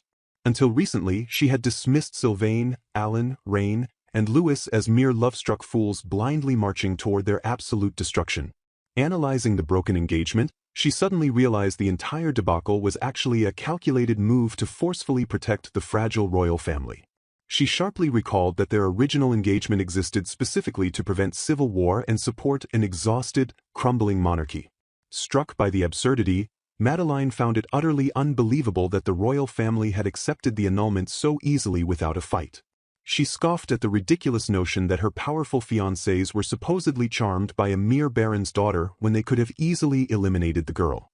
Questioning the monarchy's crumbling stability, she wondered how the royal family could possibly remain protected under such absurdly fragile circumstances. Berating herself for her past blindness, Madeline lamented that she, a high-ranking noble, should have perfectly understood her crucial societal role. Sickened by her own inaction, she felt physically repulsed by the idea of abandoning her heavy responsibilities to simply let everything self-destruct. Cursing her own foolishness, she realized that letting the royals fall from power would instantly collapse all established deterrents across the kingdom. Confessing her profound confusion to Mary, Madeline admitted she could no longer accept the naive mindset she had held back in the royal capital. Examining her royal lineage, she firmly declared it completely impossible to remain uninvolved while still holding a legitimate right of succession to the throne. Recognizing her immense strategic value, she understood that allying with the Bergheit's family was the only viable move to restore the monarchy's fallen power. Dismissing Prince Alan's worth entirely, she ruthlessly declared that he lacked the immense political value she now possessed. Silence blanketed the carriage as Madeline steeled her resolve for the terrifying political battlefield rapidly approaching ahead. Warning her loyal attendant, she heavily emphasized that the formidable Bergheits were far more than just a mere Viscount family. She commanded Mary to remember that even as a fourth son, her future husband held unbelievable value far surpassing standard royal members. Arriving at their imposing destination, the grand carriage finally halted before the massive main gates of the Bergheits' lord's mansion. Breaking the tense silence, Mary cautiously called out to her esteemed lady as they prepared to disembark. Turning her sharp gaze, Madeline swiftly demanded to know what had suddenly captured her servant's alarmed attention. Trembling slightly, Mary hesitated as she pointed out the shocking figure waiting just ahead in the courtyard. Stunned by the unexpected gesture, Mary revealed that Lady Bergheits had personally gone out of her way to wait outside for their arrival.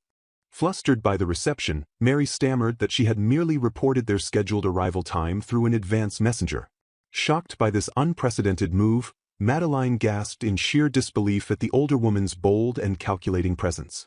Narrowing her eyes, she instantly recognized the dangerous woman standing before them with terrifying clarity. She braced herself against the rare villainess, Lady Oriana, a terrifying beauty whose brilliant stratagems had historically driven countless men to total ruin. Recognizing the sheer peril, Madeline firmly resolved to never show even the slightest opening to such a monstrously capable opponent. Stepping forward with perfect grace, Madeline introduced herself as the proud daughter of the Alvarazo family and politely greeted Lady Bergheits. Bowing her head respectfully, she expressed deep humility that the matriarch would personally come out to receive them at the gates. Projecting an aura of absolute dominance, Oriana warmly welcomed them and officially introduced herself as the wife of the Bergheits family head. Piercing through the polite facade, Madeline instantly noticed that the terrifying woman's eyes completely lacked any warmth or genuine smile. Suppressing a shiver, she acutely sensed that deep down, the smiling matriarch must harbor a profound and genuine hatred for her arrival. Calculating the bitter political ties, Madeline remembered that her former fiancés and cousin were firmly aligned with the opposing royalist faction. A suffocating pressure crushed the air as the two formidable noblewomen engaged in a completely silent, terrifying battle of wills. Trembling slightly under the overwhelming aura, Madeline nervously admitted it had been a very long time since she felt this deeply intimidated. Having ruthlessly crushed all her enemies in the royal capital, she reflected on those who dared oppose her. An unexpected apology was offered for Gregor's sudden absence during the highly anticipated welcoming greeting. Anticipation flared violently as a powerful surge of combat energy ignited the tense atmosphere. A massive monster stampede had reportedly forced his immediate deployment, keeping him occupied until evening.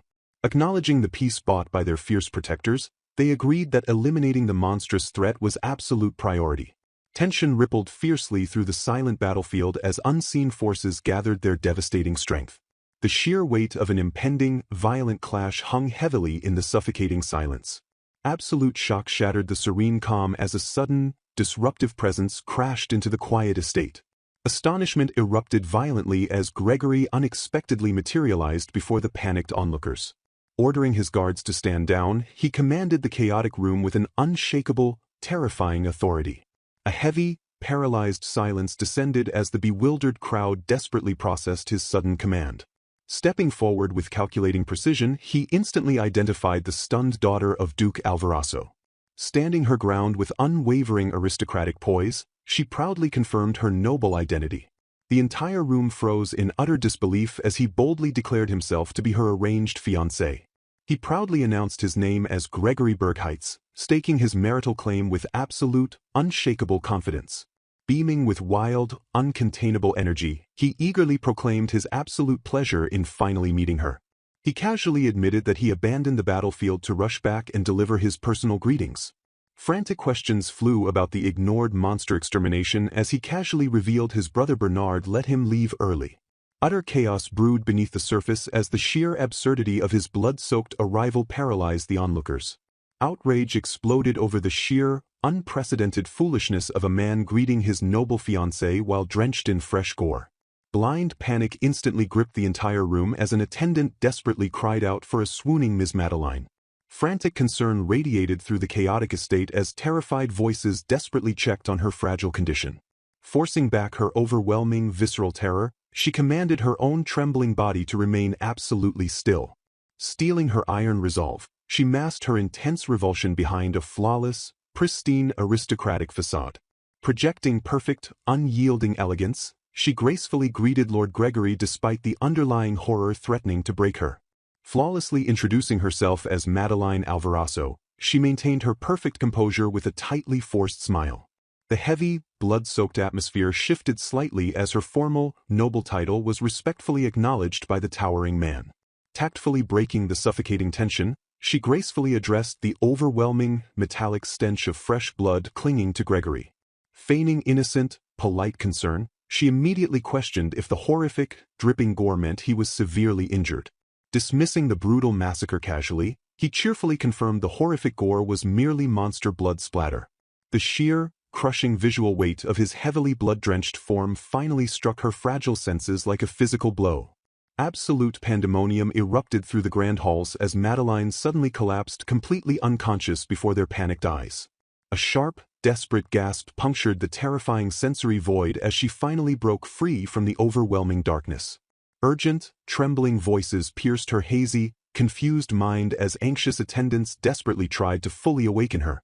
Blinking through the heavy, spinning disorientation, she weakly questioned the unfamiliar, lavish surroundings of her bedchamber.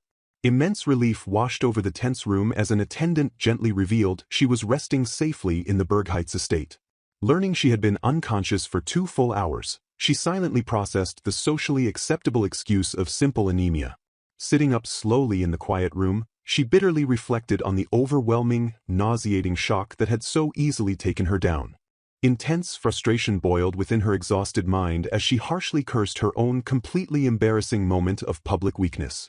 Confessing her absolute human limits, she admitted the visual gore was barely tolerable, but the nauseating, suffocating stench of monster blood was entirely impossible to endure. Regaining her composure, she immediately demanded the full schedule for the remainder of the afternoon. Her attentive maid gently suggested adjusting the upcoming events based entirely on her current health and mood. The staff thoughtfully offered to postpone the grand introductory dinner party until tomorrow to prevent any unnecessary strain. Furious at the thought of showing weakness, she fiercely refused to miss the dinner and immediately accepted the invitation. Interrupting her intense monologue, a hesitant attendant carefully chimed in to offer some reassuring context. The loyal servant warmly explained that the lady of the estate was genuinely concerned about her well-being from the bottom of her heart. It was revealed that the lady had furiously commanded Gregory to apologize thoroughly for his shocking, blood-soaked arrival. Understanding the immense shock she had endured, the attendant reassured her that resting for the day was perfectly acceptable. Calculating the social damage, she confidently deduced that his horrific entrance was a far greater blunder than her simple fainting spell. Steeling her fierce aristocratic resolve, she absolutely refused to show even the slightest opening to her new political opponents. Knowing she only had a brief 5-day visit, she realized completing the formal introductions on the very first day was absolutely crucial. Snapping into total command, she immediately ordered her available staff to gather intelligence and confirm her evening attendance. Demanding rapid preparation, she commanded her maids to thoroughly groom her exhausted body after the grueling journey. Her loyal attendant rushed back into the room to eagerly report that the upcoming meal was strictly an intimate family dinner. She analyzed the rather mediocre guest list, noting the distinct absence of both the current and former heads of the household. A sudden realization struck her as she remembered the massive monster stampedes still occupying the rest of the noble family. Learning their pragmatic customs, she realized the family skipped formal meals to remain constantly battle-ready for unexpected monster attacks. A flash of sharp disappointment crossed her face as she accepted that dressing to her absolute fullest was no longer appropriate. She questioned the confusing casual nature of the event, having naturally assumed an introductory meeting required strict formal attire. Another maid suddenly approached with an urgent, unexpected update regarding the evening's dinner plans. The attendant respectfully relayed a surprising new message sent directly from the formidable Lady Oriana. Hesitating for a brief moment, the maid prepared to deliver the highly unusual, specific wardrobe instructions. Stepping closer, the servant revealed the true, cunning intentions behind the older noblewoman's sudden request. Lady Oriana explicitly encouraged her to dress as extravagantly as she desired to mercilessly teach Gregory a lesson about his irrational behavior. A triumphant, wicked smile graced her lips as she praised Lady Oriana's brilliant, strategic understanding of noble warfare. She fiercely reaffirmed that for a high-ranking noblewoman, a marriage is a ruthless battle that dictates the fate of the entire nation. Preparing her flawless facade, she silently reflected on the crushing, immense weight of her aristocratic responsibilities. She firmly believed that presenting an immaculately beautiful appearance served as the ultimate proof of her absolute sincerity and enthusiasm. Embracing her vanity as a lethal weapon, she declared that the immense effort spent polishing her beauty demanded absolute respect. She continuously reminded herself that this crucial marital engagement carried world-shifting, undeniable political significance. Resolving to completely overwhelm her new in-laws, she prepared to display her absolute superiority through her breathtaking appearance. Blazing with intense competitive fire, she vowed to make Gregory fully comprehend the sheer magnitude of her worth. Her devoted maids showered her with well-deserved praise as they completed her stunning, flawless visual transformation. Overflowing with untouchable confidence, she acknowledged her own absolute beauty and boldly commanded her entourage to depart. Striding down the grand corridor with impeccable, fluid grace, she radiated the imposing, dominant aura of a true noblewoman. An attendant respectfully bowed and guided the resplendent, confident lady toward the designated family dining hall.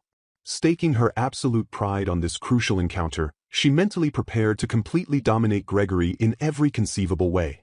She silently swore an unbreakable vow to ensnare his stubborn heart and make him completely obsessed with her. Throwing open the heavy wooden doors, she confidently prepared to unleash her dazzling, overwhelming charm upon the entire family. Absolute chaos greeted her stunning entrance as Lady Oriana furiously demanded explanations amidst a completely trashed, ruined dining hall. Furious at the giant bee buzzing in his room, he aggressively swatted at it with devastating force. Eldest son Gale rushed in at the deafening noise, only to accidentally crush right through the wooden stairs with his immense strength. Panicking at the sudden chaos, third son Dylan violently ripped the door hinges clean off as he burst onto the scene. Distracted by the overwhelming commotion, fourth son Gregory somehow shattered a heavy shelf entirely by accident. Accusations flew rapidly as the initial chain reaction sent a heavy vase crashing directly through the solid wall. Youngest daughter Aletta blindly sprinted down the corridor, violently snagging the vase that caused the catastrophic structural damage. Without the powerful material-strengthening magic normally protecting the Bergheit's estate, their monstrous physical strength easily demolished the vulnerable manor. Exhausted by their destructive antics, their mother angrily threatened to unleash their terrifying father upon them for a long-overdue scolding. Stepping heavily into the chaotic fray, Father August finally arrived with an intimidating, authoritative presence. Relieved by his perfectly timed arrival, Oriana immediately called upon her husband to help wrangle their chaotic, superpowered children. She furiously gestured toward the ruined hallway, explaining how the unwarded children decimated the estate the moment the magic faded. Pleading for immediate backup, she fiercely demanded that August severely reprimand their reckless offspring for ignoring her constant warnings. Bracing his massive frame, August prepared to deliver the absolute, unyielding wrath of the household's patriarch. To everyone's utter disbelief, the imposing father simply bowed his head and offered a blunt, quiet apology for his own clumsiness. A heavy, awkward silence crashed down as the sheer absurdity of his unexpected submission completely shattered the tense atmosphere. Dropping heavily to his knees in immediate defeat, the fearsome patriarch completely surrendered without throwing a single reprimand. Absolute, stunned silence gripped the completely trashed hallway as the family stared blankly at their utterly defeated father. Pivoting to ruthless administrative punishment, Oriana gleefully sentenced her trapped family to agonizing hard labor and grueling cost accounting. Desperate to escape the soul-crushing paperwork of calculating the damages, they pitifully begged their terrifying mother-in-law for physical discipline instead. Breaking the chaotic domestic standoff, the scene abruptly shifted as a completely composed Madeline finally prepared to make her grand entrance. Regaining her flawless aristocratic composure, Madeline confidently confirmed her absolute recovery to the anxious household staff. Stepping fully into the light, she unleashed her breathtaking, meticulously crafted beauty to utterly dominate the upcoming family encounter. Stunned by her radiant arrival, Gregory foolishly assumed she had extravagantly dressed up specifically to match his own chaotic energy. Radiating an overwhelming, blinding aura of perfect nobility, she effortlessly commanded the complete attention of every single person in the ruined hall. Instantly recognizing the lethal danger of her dazzling charm, Gregory forced his wavering mind to remain fiercely on guard. Shattering Gregory's defensive delusion, Oriana fiercely declared that her foolish son was the only one who should feel absolutely ashamed. Mistaking her flawless aristocratic manners for a cunning scheme, Gregory stared defensively as Madeline gracefully apologized for the family's unsightly chaos. Overwhelmed by her calculated, flawless humility, Gregory completely froze under the intense pressure of her brilliant tactical display. A sharp, commanding voice sliced through the tension, sternly calling out Gregory's name to force his immediate submission. Stammering helplessly under the collective glare of his terrifying family, the previously confident warrior instantly lost all his bravado. Yielding completely to the overwhelming pressure, Gregory fiercely bowed his head and offered a rigid, formal apology to his brilliant fiancée. Desperate to escape her blinding presence and his own humiliating defeat, he abruptly shouted his excuse and turned to flee. Piercing his hasty retreat, a chilling, authoritative voice demanded to know if that pathetic apology was truly all he had to offer. Attempting to placate the escalating tension, a senior family member quickly stepped in to manage the explosive hostilities in front of their noble guest. Impressed by the sheer chaotic energy of the household, a new observer noted the incredible, untamed spirit radiating from the family. Stepping forward with immense, undeniable authority, an elderly woman sharply reprimanded the entire family for their utterly disgraceful display. Projecting absolute dominance, the formidable Pauline Bergheitz formally introduced herself as the legendary wife of the previous household head. Commanding absolute obedience, Pauline immediately ordered the terrified family members to properly introduce themselves to the unfazed Madeline. Chilling rumors echoed in Madeline's mind, recalling how this terrifying woman was once a death row inmate captured and forcefully married by the previous head. Absolute horror gripped Madeline as she realized she was standing face to face with a legendary, continent-burning war criminal who had laid the foundation for ongoing unrest. Shocked by the stark contrast between Pauline's youthful exterior and her conquering spirit, Madeline recognized the grandmother's deceptive genes. A tense, suffocating silence gripped the chaotic room as the undeniable weight of the formidable family settled over them. Stepping forward to formally break the heavy tension, Dylan confidently introduced himself as the fourth son of House Bergheitz. Bowing his head with immediate contrition, Dylan offered a quiet, sincere apology to the stunned noblewoman for the absolute chaos. He smoothly explained that while their land was incredibly brutal, they strictly ensured that no blood was ever shed inside the actual estate. An awkward, heavy silence settled over the chaotic group as the full reality of their terrifying, destructive entrance finally set in. Shattering the tense standoff, an impatient family member roughly shoved Gregory forward and aggressively commanded him to properly greet his fiancée. Stammering nervously under the immense, crushing pressure of his family, Gregory awkwardly reintroduced himself to the deeply composed lady. Maintaining her flawless aristocratic facade without missing a single beat, Madeline gracefully returned the formal greeting with a perfectly measured tone. Instantly scolded by his mother for his pathetic display, Gregory whined pitifully and apologized, looking exactly like a scolded, helpless Aletta. Oriana smoothly explained that the current household head and other prominent siblings were unfortunately too busy out in the territory to attend. Smiling with a highly dangerous, predatory edge, Pauline ruthlessly pointed out the obvious, terrifying imbalance of absolute power in the room. She viciously taunted Madeline for being the only person present at this supposed face-to-face meeting who lacked any actual, substantial authority. Swallowing her rapidly rising irritation, Madeline fiercely commanded herself not to sweat the small stuff and simply survive this brutal encounter. Accepting the ruthless head-on challenge with blazing eyes, she fiercely noted that she hadn't wanted to come to this terrifying estate entirely alone either. Analyzing her incredibly formidable opponents, she clearly recognized the immense might of House Bergheitz and the legendary devil of intrigue standing before her. Calculating the overwhelming power dynamic, Madeline silently admitted that this legendary monster was absolutely not someone she could defeat in her current state. Masking her deep vulnerability flawlessly, she confidently stated that His Majesty would arrive later to officially act on behalf of her absent father.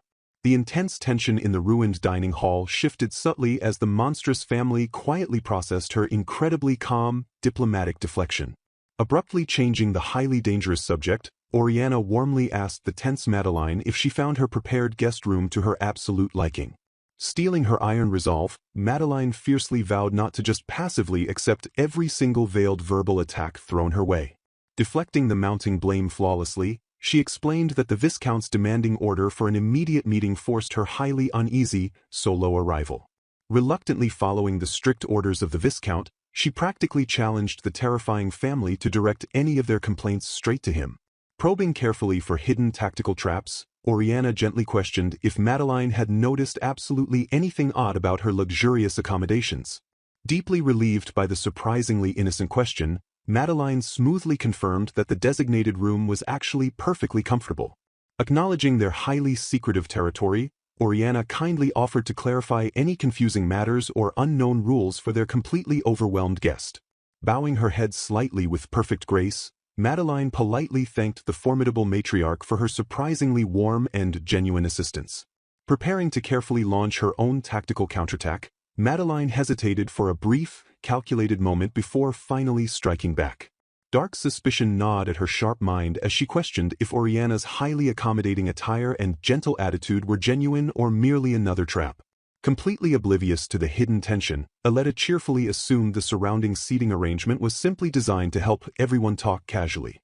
Analyzing the lethal tactical layout, Madeline instantly realized the monstrous family had deliberately surrounded her completely to absolutely prevent any chance of escape. Shifting the intense focus rapidly, Oriana eagerly demanded to know exactly how Madeline had managed to train the wild Aletta and dress her in a proper gown. Recalling the brutally grueling process, they marveled at how the chaotic girl had practically disappeared into regular clothes before the miraculous dress fitting.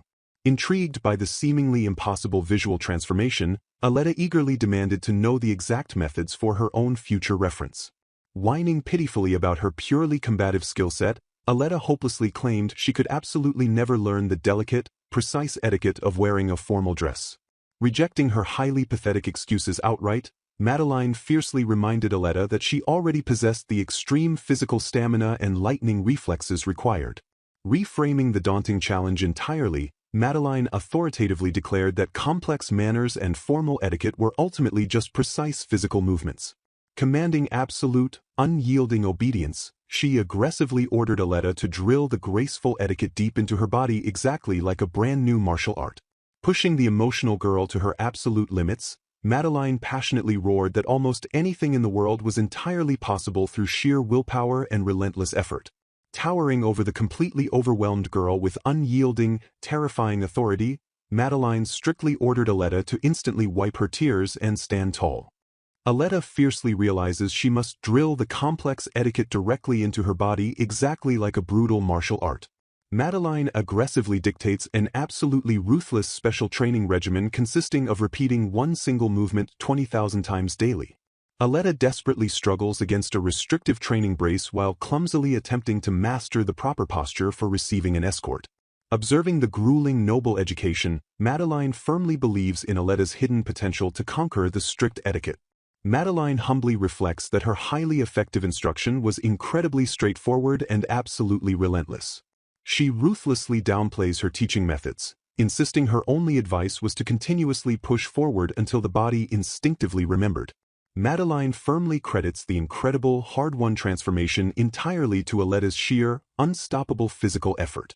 Flashing back to the frustrating early days, she remembers how stubbornly Aletta ignored instructions despite her irritating royal blood. In a vivid flashback, a wild Aletta violently resists the strict aristocratic instruction with untamed, explosive ferocity.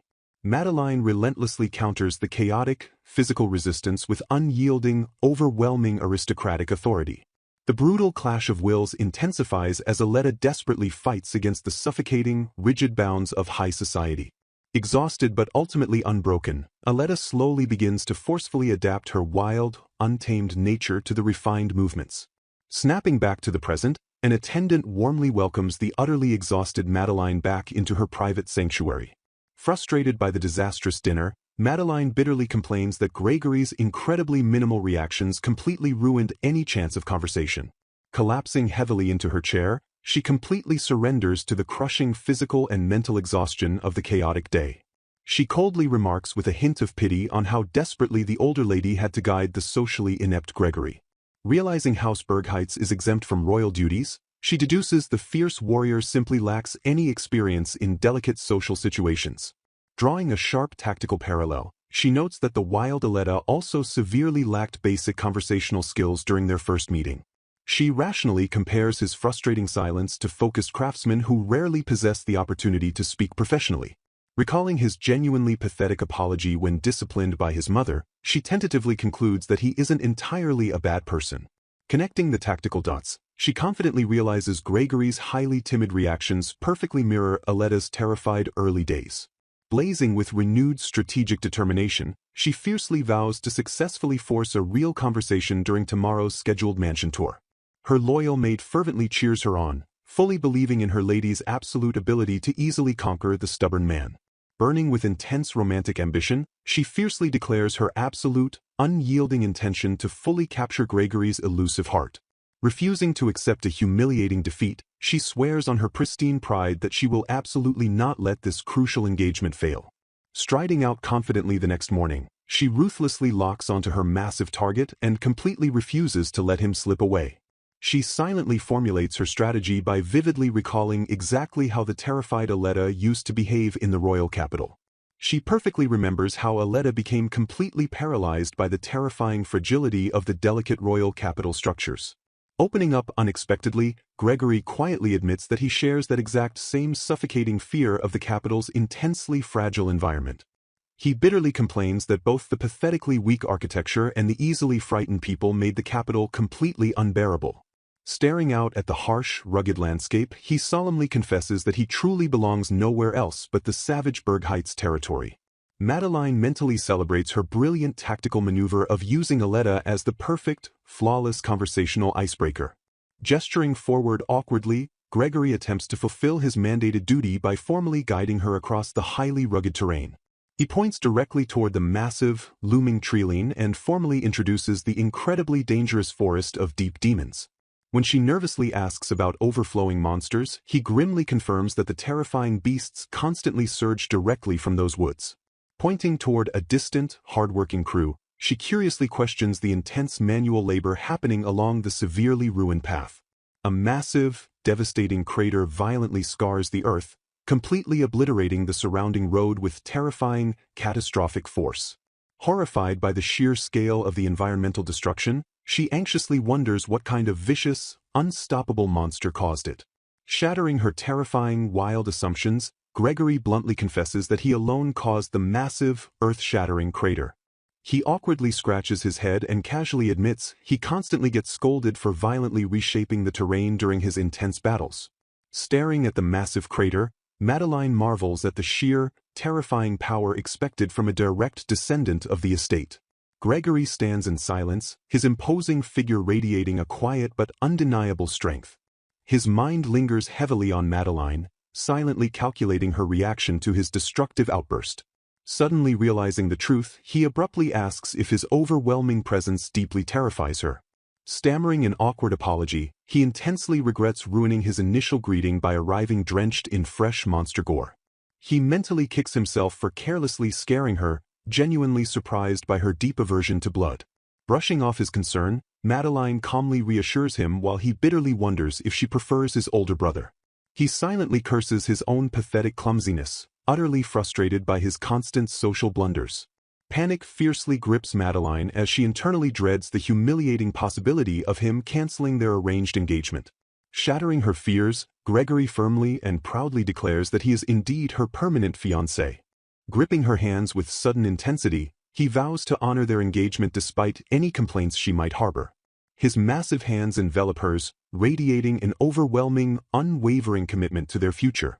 He earnestly begs her to immediately speak up whenever his brutal lifestyle makes her feel unpleasant or scared. Blazing with genuine sincerity, he passionately promises to improve himself in every possible way for her sake. A bright, undeniable blush completely overtakes Madeline's face at his shocking display of raw devotion. She fiercely scolds her own defensive mindset, realizing she has made far too many tactical slips during this conversation.